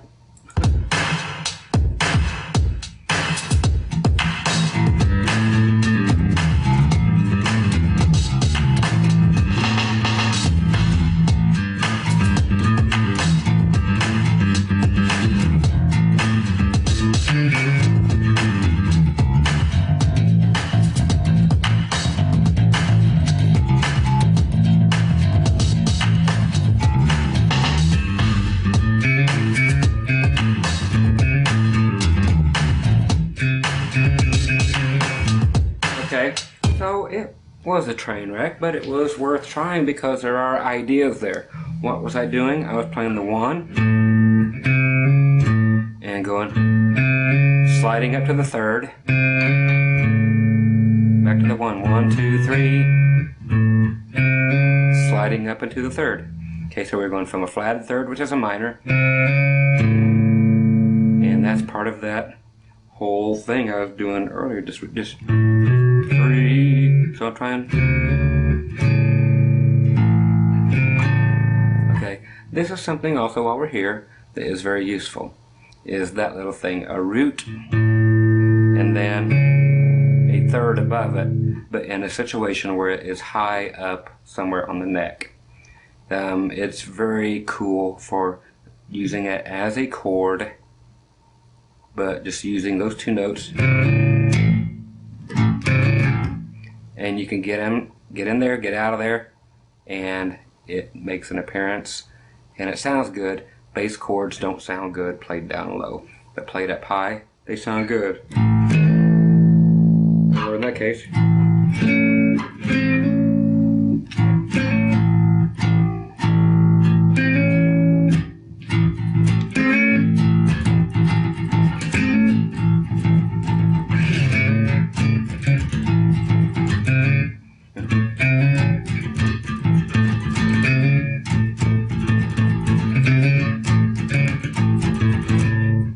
so some little kind of thing like that you could always do. Okay, so we're just messing around. That's all you can do when it comes time to try to make up your riffs. But they are based now on something other than just pissing in the dark. You know what you should be able to play without screwing anything up. Now it's just a matter of finding what fits the song best. Nobody knows this better than you. You are now the songwriter. Funk may not be your thing. Let's get out of funk. Okay? Maybe Latin is your thing. I'm going to do 120 beat a minute salsa. Break out your chips. We're going to go salsa.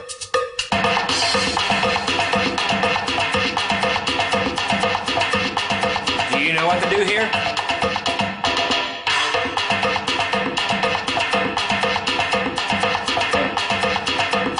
Think about it. Most Latin music is derived from tuba players.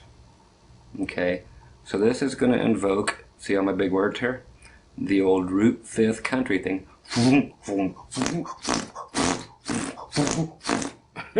Okay, but that's generally where you're going to start with something like this and then see where it takes you. Okay, so let's just do it in the key of C. So there's C, C, 5th, root 5th. Let's see if that works. Just because we're shooting in the dark here, we're just looking for ideas.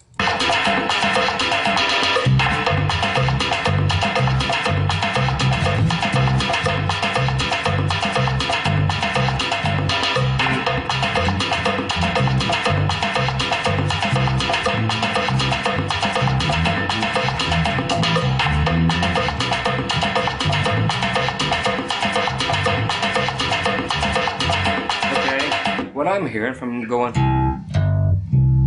is everything else is so busy that we need to kind of busy it up, and the bass players and the tuba players, especially in Tejano music or Latin music, sometimes can be very busy. So we're looking at almost, again, country scales, which tubas are the main influence for country stuff. For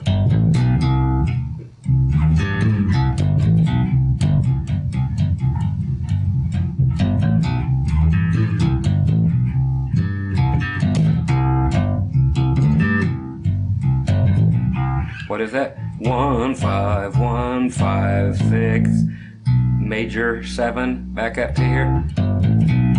That's when we would use a major 7 into something like this instead of that rock 7th. So country and Tejano would use that major 7th. 5 6 major 7 and 8 or 1. Okay, so I'm looking for something maybe that might be busier. And moving on, honking. 1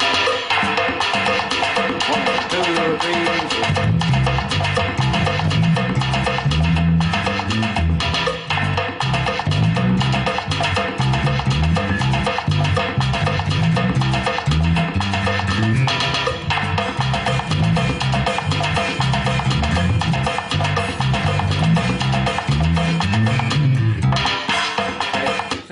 want to mess around with different ideas now, because you're going from 1 to the other kind of scales I had showed you before, or just way to get from 1, slide from 2 to 3, 5, 6, 5, or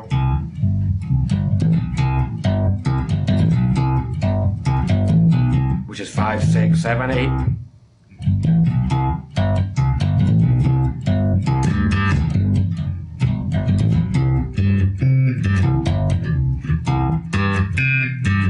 That's just 1, 5, 8, 1, 5. When 8 equals 1. So you can mess around with that. Here's some merengue. That sounds more like that would be that thing. Let's try the almost here.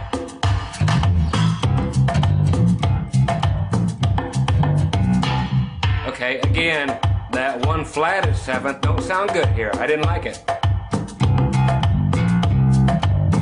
It sounds out of the wrong country. So let's use that major 7th again with the country thing.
Found something I like.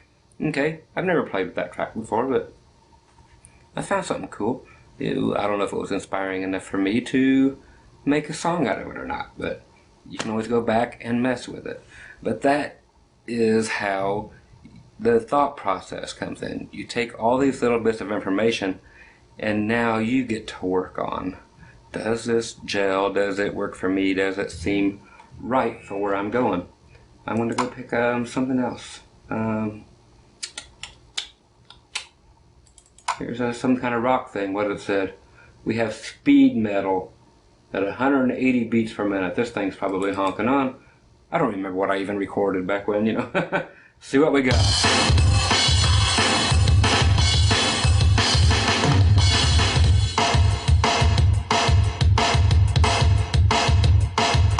Okay, that kind of stuff is begging, begging, begging for the pick, of course, for the sneaking up on a thing.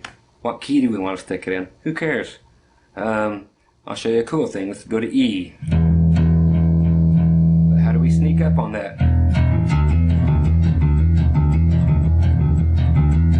Okay, that is a trick. If you don't have a 5 string, you can go to your major 7th, so your 5th fret on your A string, hammer on to the 7th fret, which is going to give you your E. Then hit your low E string.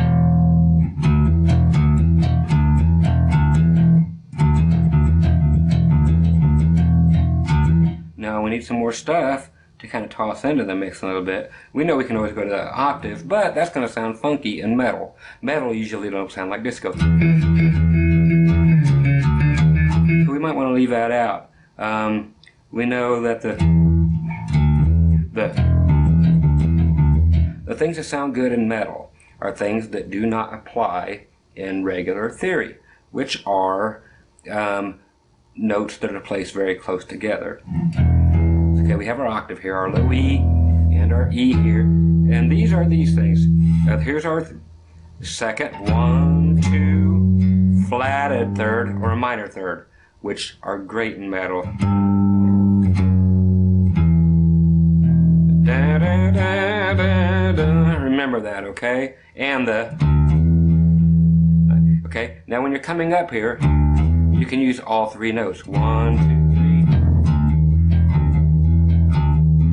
3. And same thing here. That one note should not ever be allowed to play that one sharp that I told you about, but in metal it's used all the time. Okay, so you can go the 1, the minor third, the 2, then the flatted 2 or the sharp 1.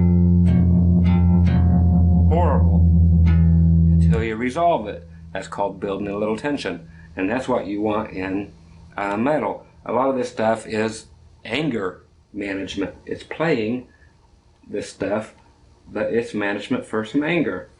It's just about raw feeling. So you want to think that is good stuff for this kind of music. So I'm going to go there just to have a starting place. It may not work out at all, but at least I have the knowledge now of what I might try. So let's see what happens. I've never played with this before. I'll just fire it up. I'm just going to go when I go.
Okay, so we're trying things, but it lends itself to one possibility out of gazillions. Okay, so there you go with that. I'm going to keep rolling with this for a little while. What else could we do with this? Well, let's change our little tape here, and we'll keep rolling with it, see what the heck we can possibly think of together. It's hard to do it over a videotape, but it's worth trying. Hey, let's keep going. See you in 2 seconds. Okay, we're back. I'm on the subject of the harder rock stuff, the metal stuff, and I really want to bring up a certain point that I haven't gotten to yet. Again, you know, you go along, you make up your own things. Another tool to do that with, I said tool, you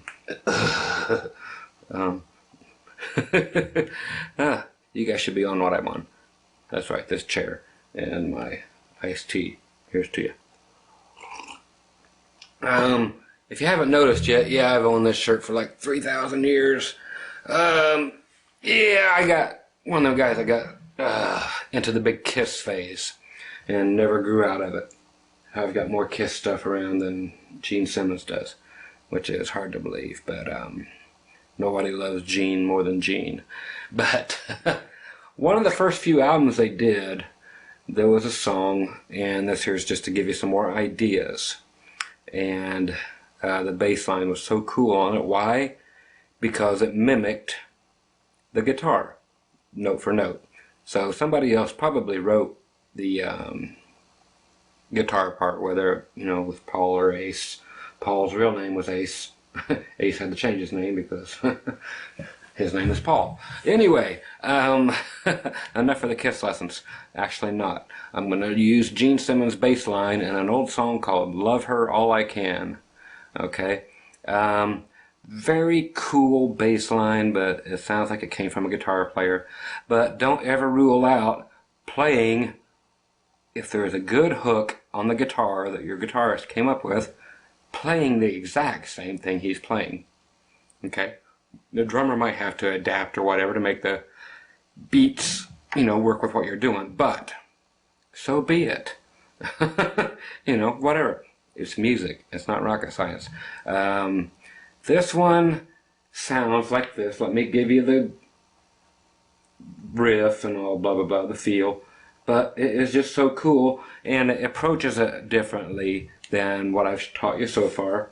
And it's just something to really make you think about when you're trying to come up with something. So anyway, here's the lick.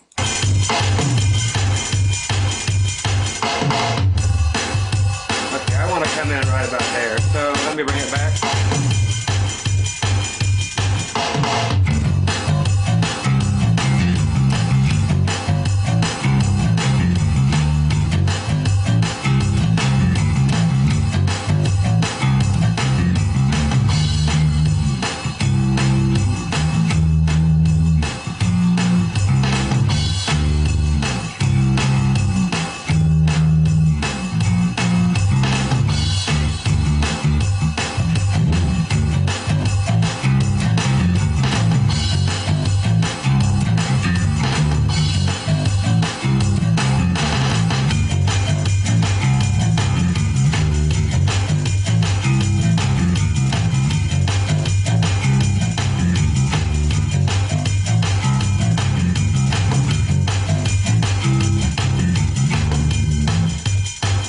So that's it. It's very cool. Love her all I can.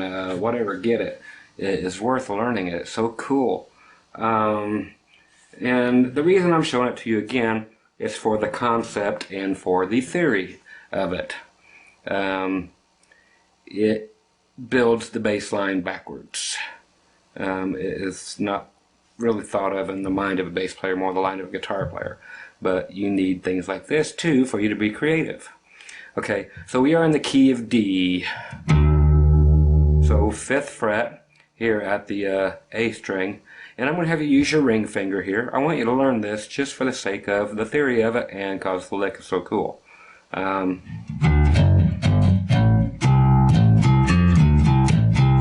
So it's just building this whole thing.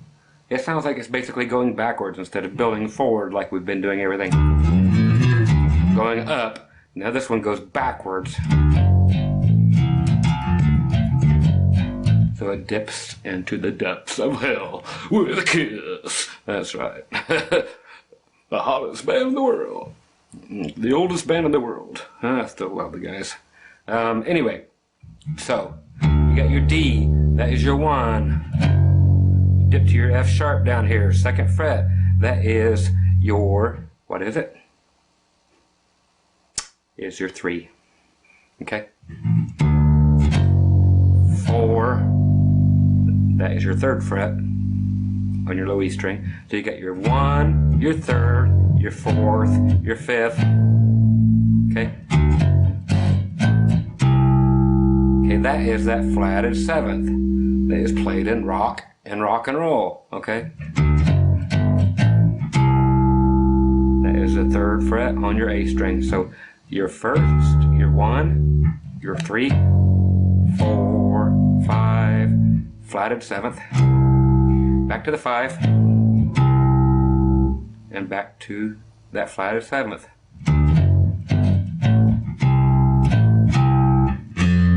And then we slide way up there. Don't slide, but that is your minor 3rd. Okay, 1, 2, 3. Now we flat it. That's a minor 3rd. We played a major 3rd, a regular 3rd here a minute ago.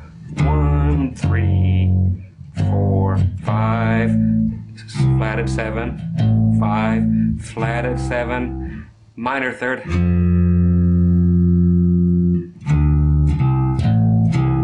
That's going to be that part is 1, flatted 7th, 5, flatted 7th. Okay, or 5th fret, 3rd, 5th fret, 3rd. Okay, so we have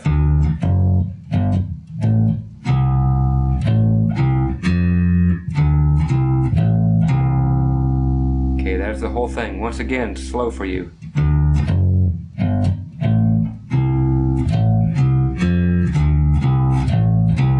Now the second time is the same thing. except for it finally ends on your D.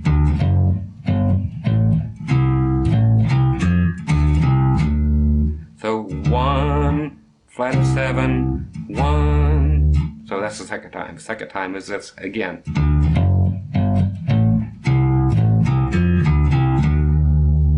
With some vibrato. So first one.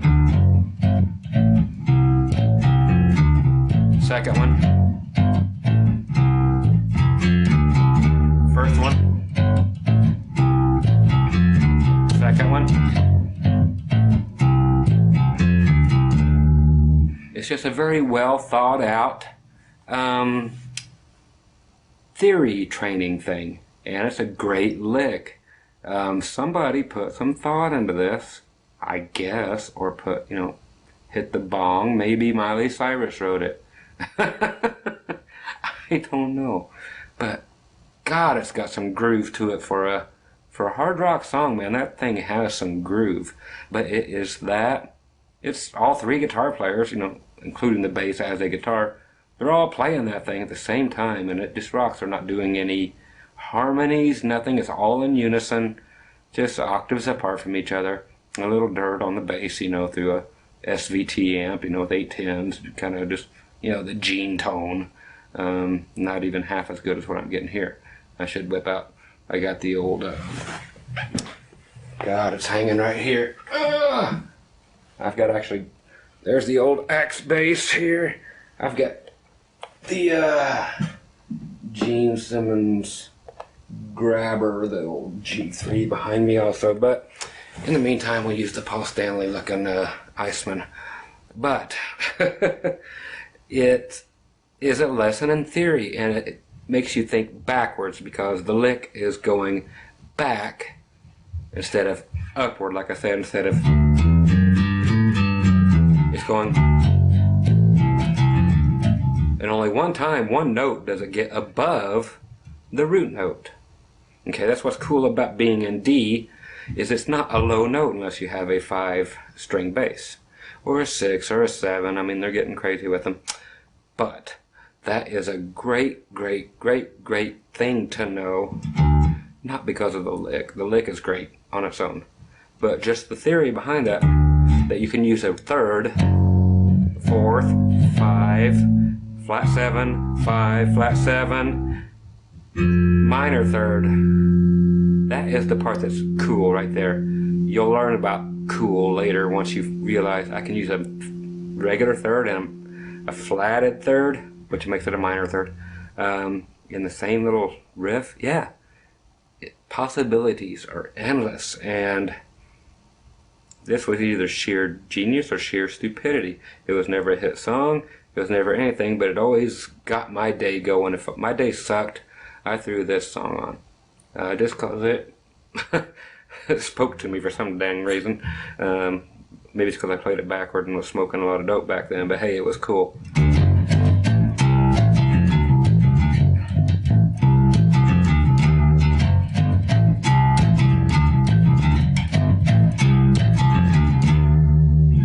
But who would ever think of a bass line like that? I mean, you have Les Claypool and all that stuff, and great bassists, but you have to start somewhere. You have to know your theory or just be a flippin' madman.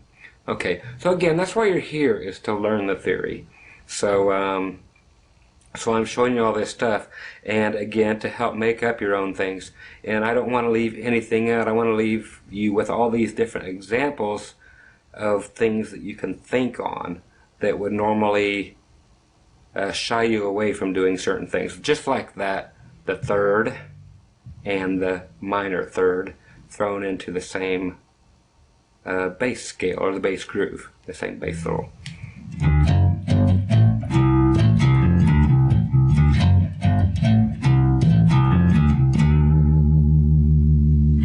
It's cool. I mean, that's just the epitome of cool as far as I am concerned, as far as bass playing goes. That is just neat. Okay, so grooving on, or moving on, like I said, I just want to show you that because it defies some of the typical rules. I'm just going to hit on a ska beat and see what hits us, okay? I'm taking the ride with you. We'll just see what brings things out in each of us as we go, and see if we land on the same page or don't. If not, it's not costing you anything for me to go overtime with these things. Usually all my bass lessons are an hour. This one's cruising up, you know, to the 3-hour mark or whatever. So we'll just keep cruising, see what happens.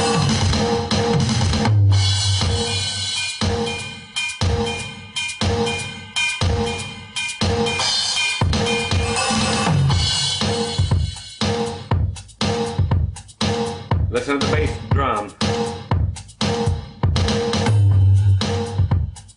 Boom, ba-boom. So we need boom, ba-boom, boom, ba-boom, boom, ba-boom. So it dictates it for you. Okay, what's a dictate? I don't know what a dictate's like, do you? That's an old buckwheat joke. Dictate. Go ask Darla how my dictate. Okay. Sorry if I offended anybody, but hey, it's rock and roll. I said dictate. Okay. Anyway, boom, ba-boom. More elixir for me there. Thank you. Let's get back in to see what the drums are making us do. Boom, boom, boom, boom, boom, boom. Okay, boom, boom. Okay, so we have to follow that in some fashion. We don't know what key we're in. I don't care. Do you care? Not yet. Unless you have to sing it, then you're going to care what key it's in. Okay, so what does that make you do? Boom, boom, boom, boom. Does it want to make you play a simple? Does it want to make you play notey? Does it make you want? What's it make you want to play? And it may change as the song develops. You know, you might have to play less. They're like, dude, can you chill? Or dude, can you step it up? But will you be able to? Yes, if you know and learn all this stuff I'm showing you. So what this tells me is the drum pattern is so interesting that the bass part has to be less interesting. Okay, the drum part is just too cool. So I'm concentrating on the boom, ba-boom, boom, ba-boom. Okay, so if I'm looking to present the band with something like this, with this drum beat, as an idea to start building a song on.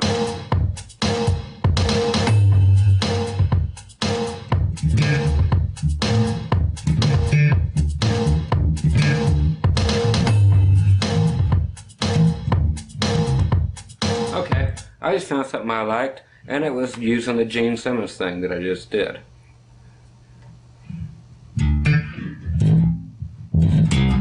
Okay. Okay, what I am going to show you to see if it hits you right is actually the ska thing has a little bit of funk to it. Okay, so I'm just doing a quick D. I'm staying in D just because that D thing is stuck in my head. So thumping it on the 1, so 5th fret on the A string, then just pulling up and killing it, octave higher, so 7th fret on the G string. Okay, so we have boom, boom, ba-da, with the bass drum, boom, ba-da.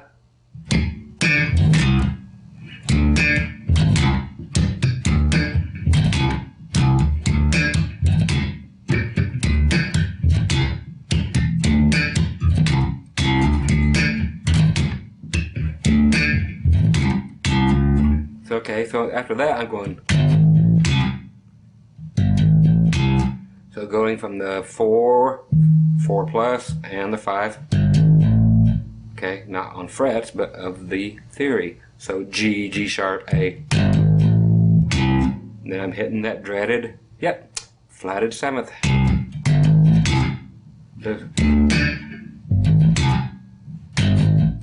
Using my thumb, all hammer on, then pulling up on that flatted 7th. Then the just pulling it up, doing that flatted 7th twice. Second time, hammer on to your root note or your fifth.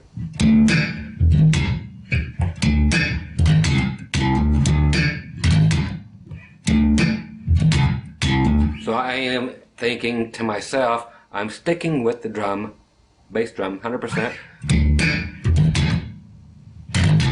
Because I'm going boom, boom, da, boom, da, is what the drums are doing. But I'm going, making that all fit within those two notes. So I'm hitting both notes, boom, my note, bass drum note again, and my own note. So I'm hitting 4 notes to his 2 notes. So both of those are the kick drum, and that one's his, that one's mine, that one's his, that one's mine. So I'm hitting both of his and adding one in between. So I'm covering my bases. I'm hitting what he's doing, and then the next one, just kind of bump, but giving it a little bit more melody instead of so staccato. Staccato meaning chopped off, not John Bob, that chopped off. Ah! That'd be like chopping this off. White ones usually aren't this big. I've got a black one up there. But anyway.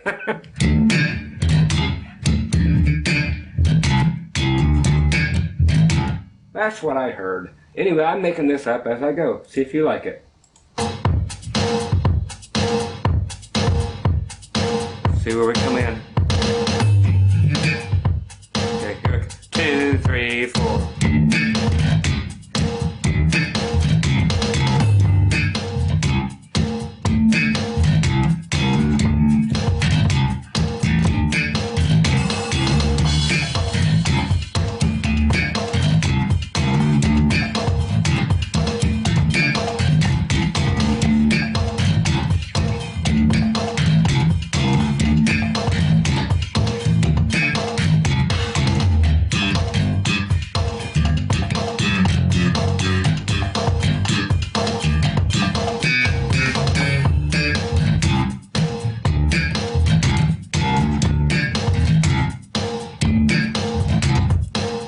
Still, I kind of like it. It lets the drum pattern, like I said, which is so interesting,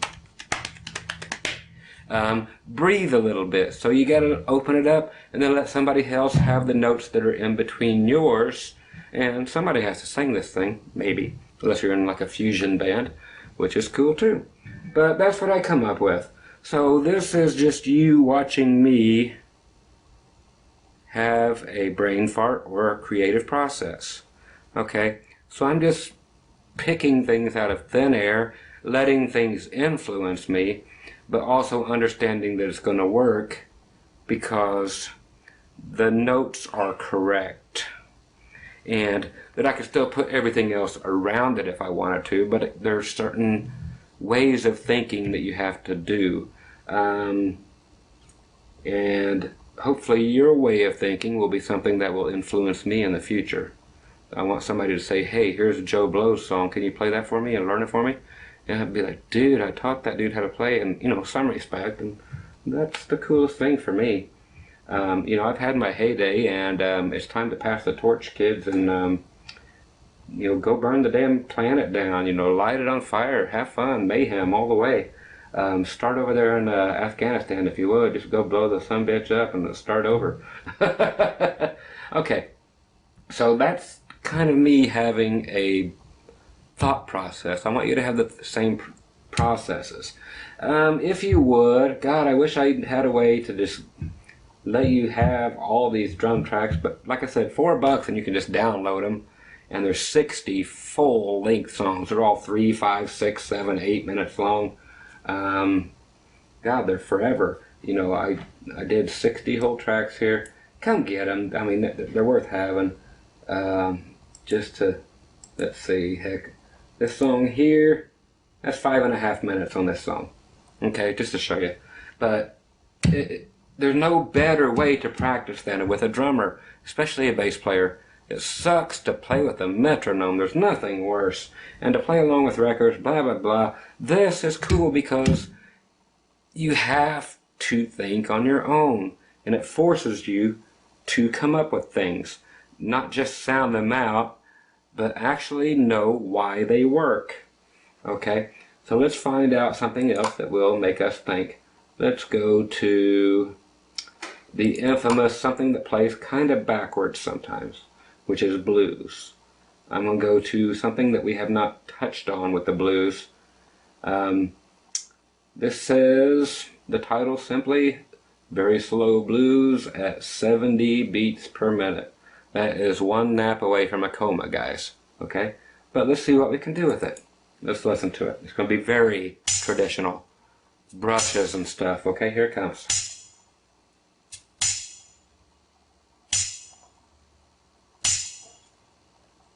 It gets better. I play better than that.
Okay, something just hit me, and it took a few little things. You might notice me, I'm just noodling. I'm taking it here as it comes.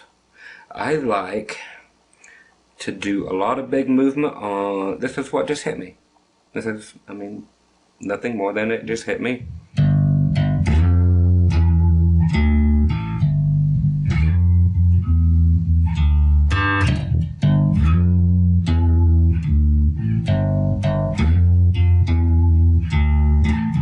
Okay, which is a variation of what we had done before, but it's what really finally settled in once I noodled around. And it took me every bit of 30 seconds to find something that felt good to me. It might feel different, 15 minutes from now, but right now this is what comes out of me. And I know this because of I'm in G again. Imagine that. That is the key of the blues, is G. Okay, these notes we have played before. G.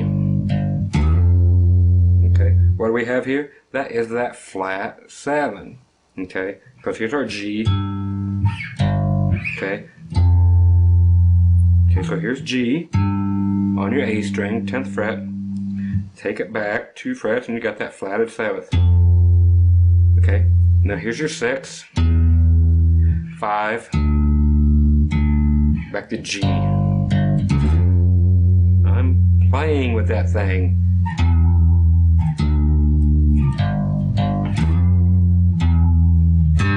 And then I'm going up to the high octave above the G. Okay, so I'm just going the G, using the notes that I know work. In blues, that and stuff, that flatted 7th is a good shot to try. It gives it just kind of that smoky thing, but it injects a little bit of that rock thing. So it's not so old-fashioned blues sounding that it sounds like you're back in the 30s. There, I just did an open E. That is a 6th.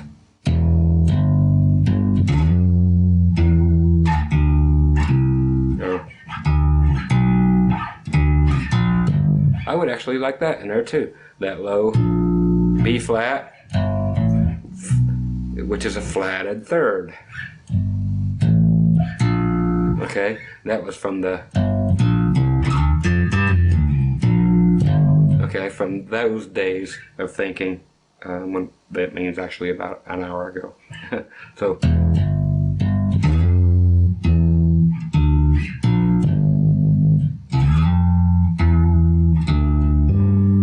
okay, so I'm developing this as I go. So we have root, flatted 7th, 6, 5, flat 2, I'm sorry, a flatted flatted 3rd. bent, then the root again, flat 7, 6, 5, 1. Okay, so again, this is what I'm going to play. 1, flat 7, 6, 5, flat 3. Back to the 1, flat 7, 6, 5, 1. Back to your 1 again. So I'm liking that. I think it's kind of cool. I'm going to start there with the little clicky, clicky, clicky stuff. And then I'll do the same thing and change it to C. Let's see how it works with this. Somebody smacking that thing.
I like this.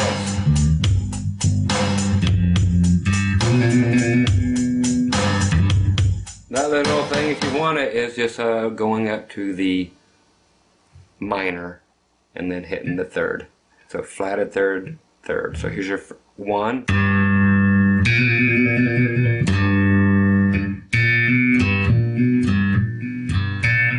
So nothing more than a flatted third, hammering onto the third. So I've never played that bass riff before, ever. The whole thing I was playing, I just made it up as I went because I felt it, but I used the rules, okay? And it just happens. Sometimes it works, sometimes it don't, but you start with the rules, you break a few, see if it works for you. If it does, cool. I mean, I'm not playing anything now that I've ever played because I didn't want to. I wanted to make up something in front of you guys, okay? So, but the one thing I have played,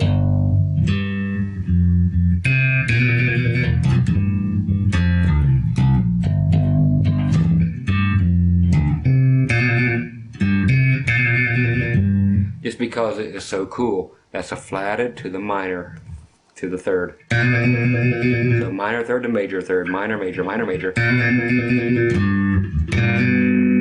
But you can always do a G and slide that up. So here's a low one.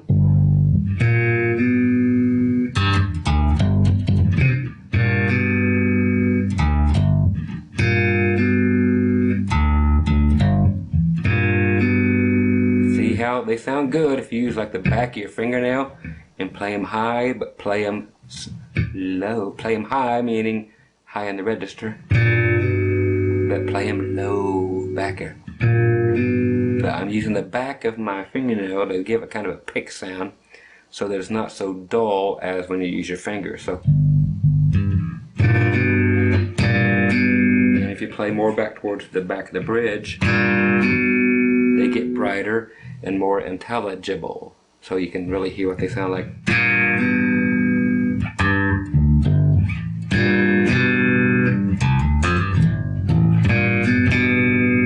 play them up here, they lose it. They just don't sound like.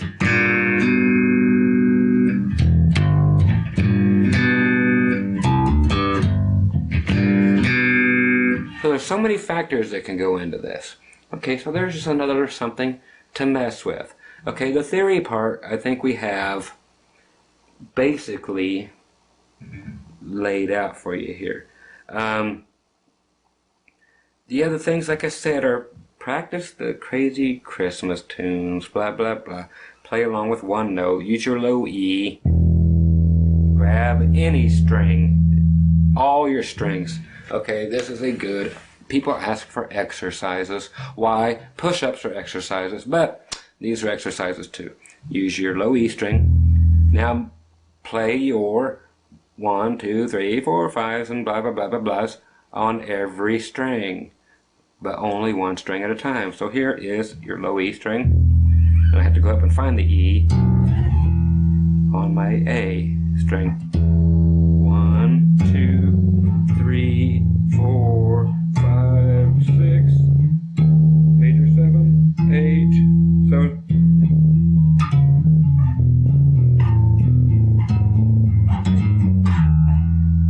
then you can do it backward. And that will help you in so many ways.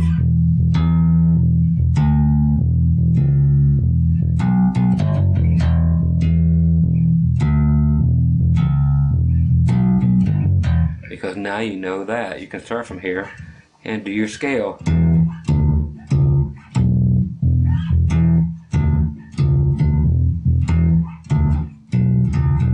That might end up being a lick. Who knows? Do it on the next string. Low E, go to your D string. It's going to be the 2nd fret. Now do the same thing. 1, 2, 3, 4, 5, 6, 7, major 7, 8. Then you can keep going up.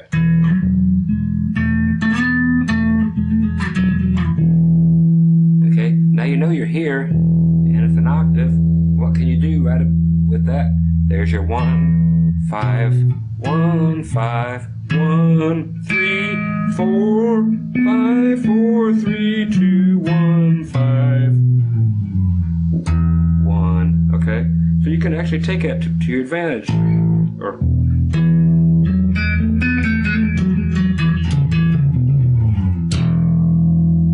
end of a song. You can do that.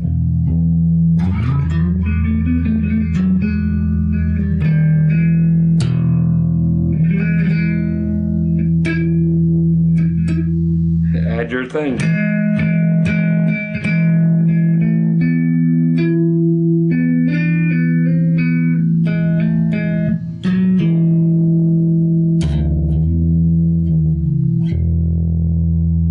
Okay, so you learn your theory. It's everywhere, dude. And again, low E string. Where's the E? That's right, all the way up here to the 9th fret. So 1, 2, 3, 4, right where we were. 5, 6, 7, 8.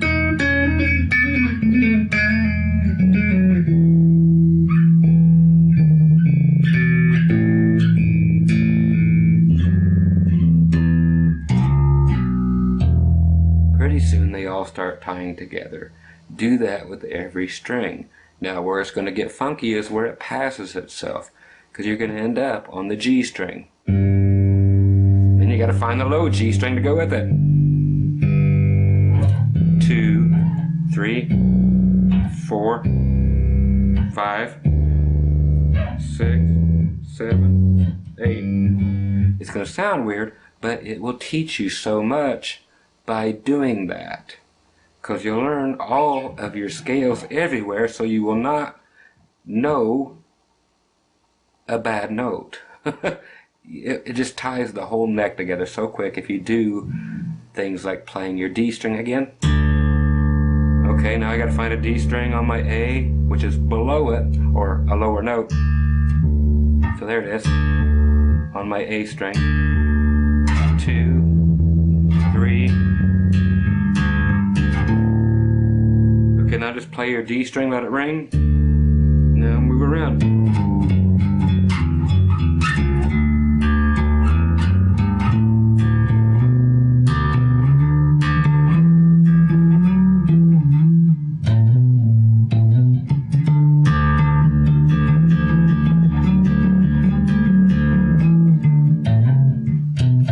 But it creates things for you that you normally would not do. Who the heck would play this stuff?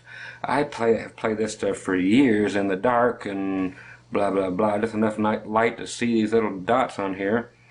But that has created everything for me. I would never give up having done that.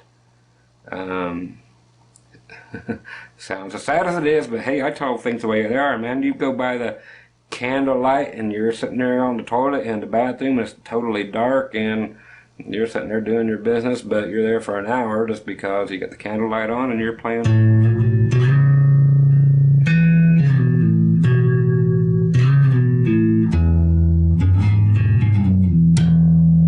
But doing that kind of thing will just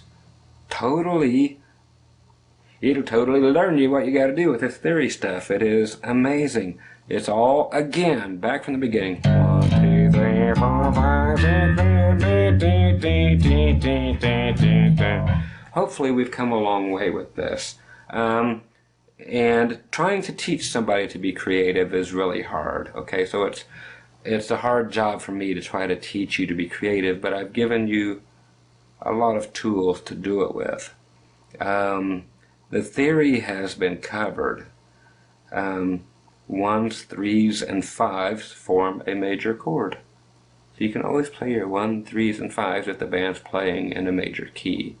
If they're playing in a minor key, you have to stay away from that third or just simply flat it 1. So you're in E minor. The metal bands love to play in this E minor. I'm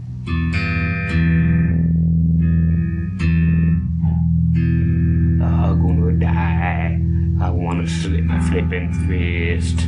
Oh, everything sucks. Except for her big eyes. You know, but they like to play in that key, so you have to... But again, it reminds you of...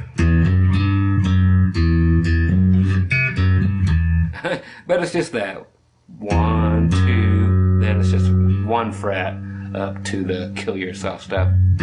But if you're playing happy music, it's up 2 frets, but one fret difference makes everything sound gloomy to the minor.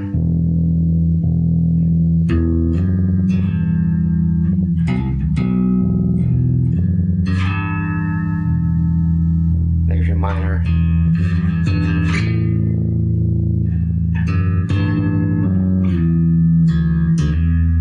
But if you're into the brooding Sabbath and just the weird type of thing, that's how you get it. You know, I'm here to teach you everything I can. Let's see if I've got, you know, like 15 minutes or so that I'm still allowed to teach you stuff here. I'm gonna find something else that we have not done yet. I have slow grooves. There's 10 power ballads and that type of thing. I know. Skip it? No! It invokes an emotion, and we're going to find one. We're going all the way down to some R&B at 65 beats per minute. See what we got. I don't know what's here. I made it up, but I don't know what it is yet.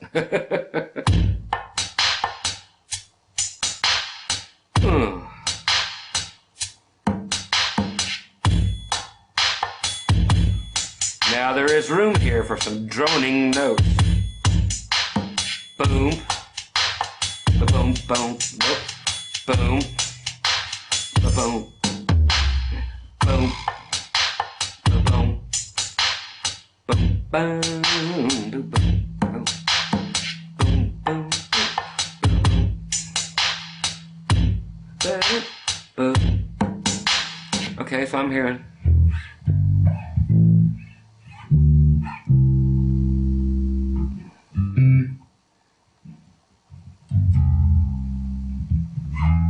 Here Are you hearing happy? Are you hearing sad? Let's find out.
Okay, so it could be that kind of a funk thing, or it could be something totally different. It's up to you. One little switch will change the whole song.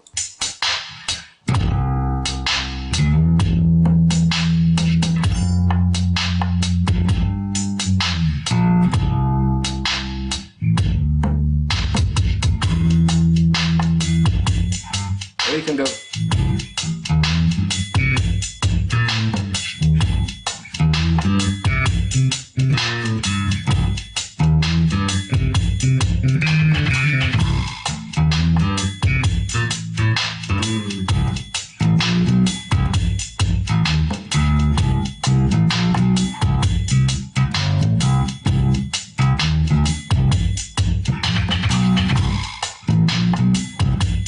Okay, so you can see I'm playing the forbidden notes.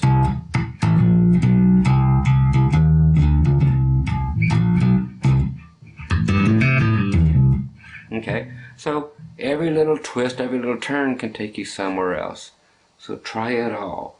See, I'm just showing you what's hitting me. Different things you may hear. Play them. Here is a 16 beat.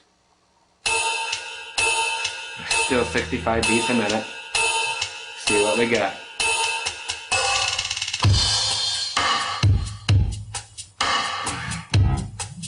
Let's go to a different key. I'm going to go to E for whatever reason.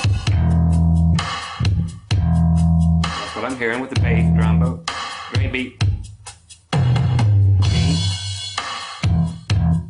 Or we can go 5, 1, 1, 5.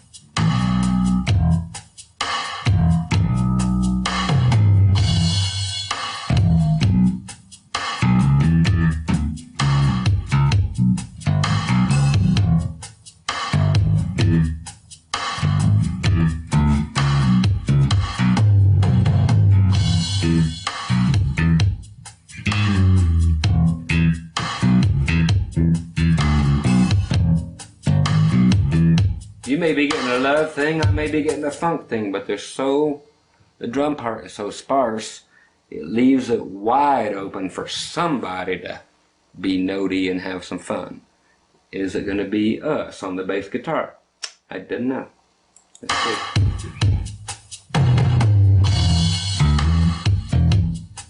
Something like that.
see, I'm just creating. You may have something totally else in mind, which is what it's all about. And that's what it's all about. Okay, so to wrap all of this up, let me get my fancy camera guy. Yeah, that's me. Okay, so Scott Grove here again. Yeah, you know who I am. Make you quit looking out my back door. Looking out my back door. The main thing is, remember that there are rules, and break as many as you want, but it's all up to you, dudes. You know, it's something to teach everybody the given, written, 3,000-year-old tradition of theory. Okay, that has been taught to you. To go outside of it has been done by everybody in the world, and now you just have to find your own way to do it. And all the notes that you could want to play are on here. There's 12 notes in the world. It's your choice what order you want to put them in. But I hope I have given you enough of a foundation and understanding of what theory is. It's just that do-re-mi junk, but that is the lifeblood of music. Whoever made that up, you know, they own the monopoly on this whole thing. So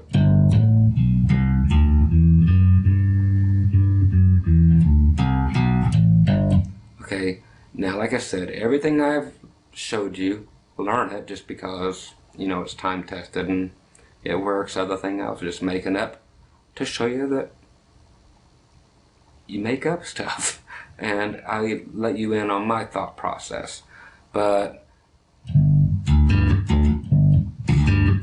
1, 5, 1, root fifth, root fifth, root fifth is the elephant. Everything else is some kind of little parasite feeding on that thing,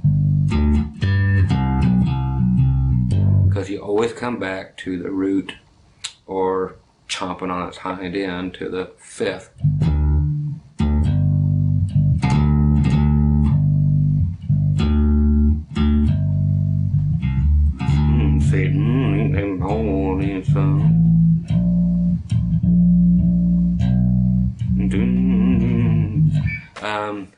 So it all has to do with those 7 notes and the other 5 that are taboo. Okay, so sneak them all in there, but know that yes, they have set rules there for you for a reason. That is to just know that is the law. Now time to break the law. And that is your flatted 7th or your dominant 7th. That's for your rock, for your blues, for your metal. It's not for your country. Well, it is now. Country is Skinnerd and 38 Special and all that stuff passes for country now. Back in the old day, it was root fifth, root fifth, root fifth. What is root fifth? The song is in G, so you play G. Root fifth. Or play it backwards.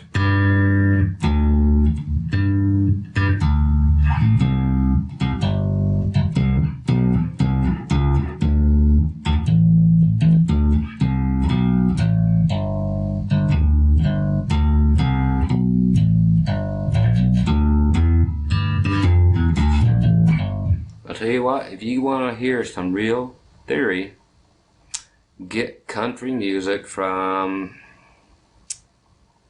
the 70s and 70s, 60s, 70s, part of the 80s. That will teach you a bunch of stuff. If you're ashamed of country, just don't let your friends hear you play it. But as a bass player, that is where you're going to hear all the greatest bass riffs, licks, and everybody using theory to its fullest extent. Okay, they had some great bass lines, man. There's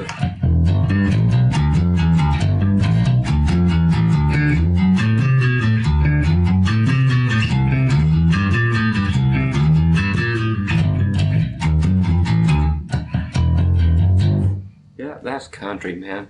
That was from like 79, 80, somewhere around there. But man, the bass players had it so going on for a bunch of white boys. Anyway, I'm Scott Grove. If you have any questions, any more suggestions with this whole theory thing or where to shove it, write me. I don't care. I just want you to learn, guys. So here's my attempt at answering a video request.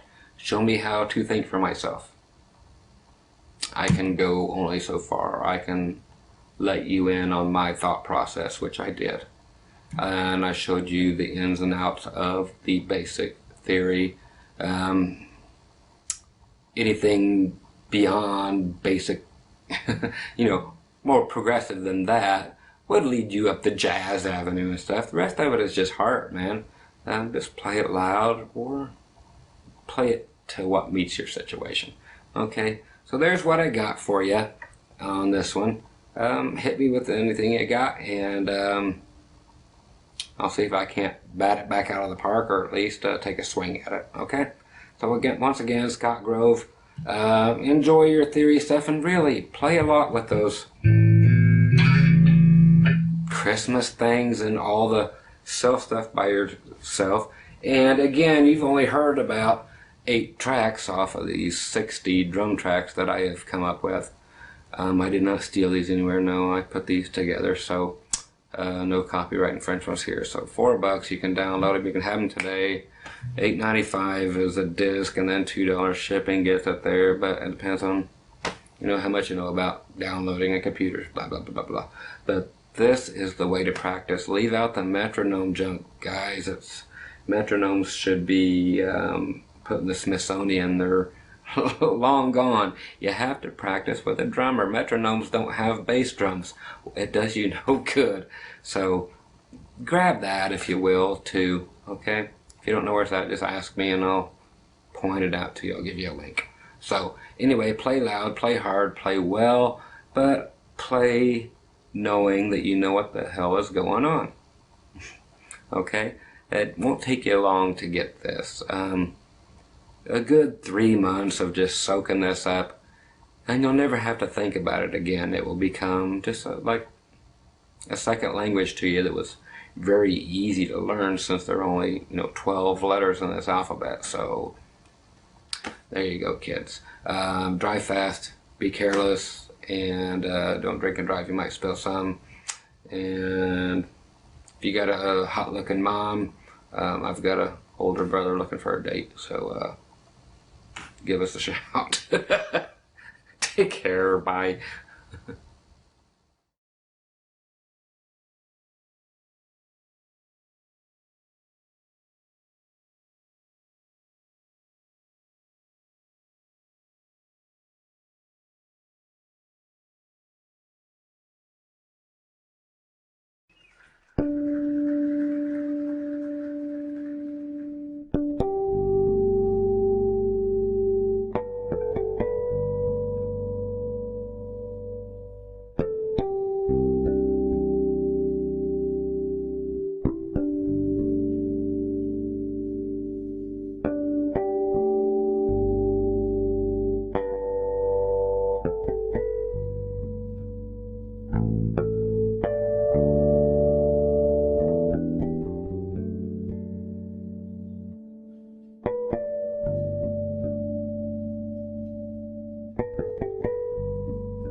Thank you all very much. My name is Victor Wooten. Peace.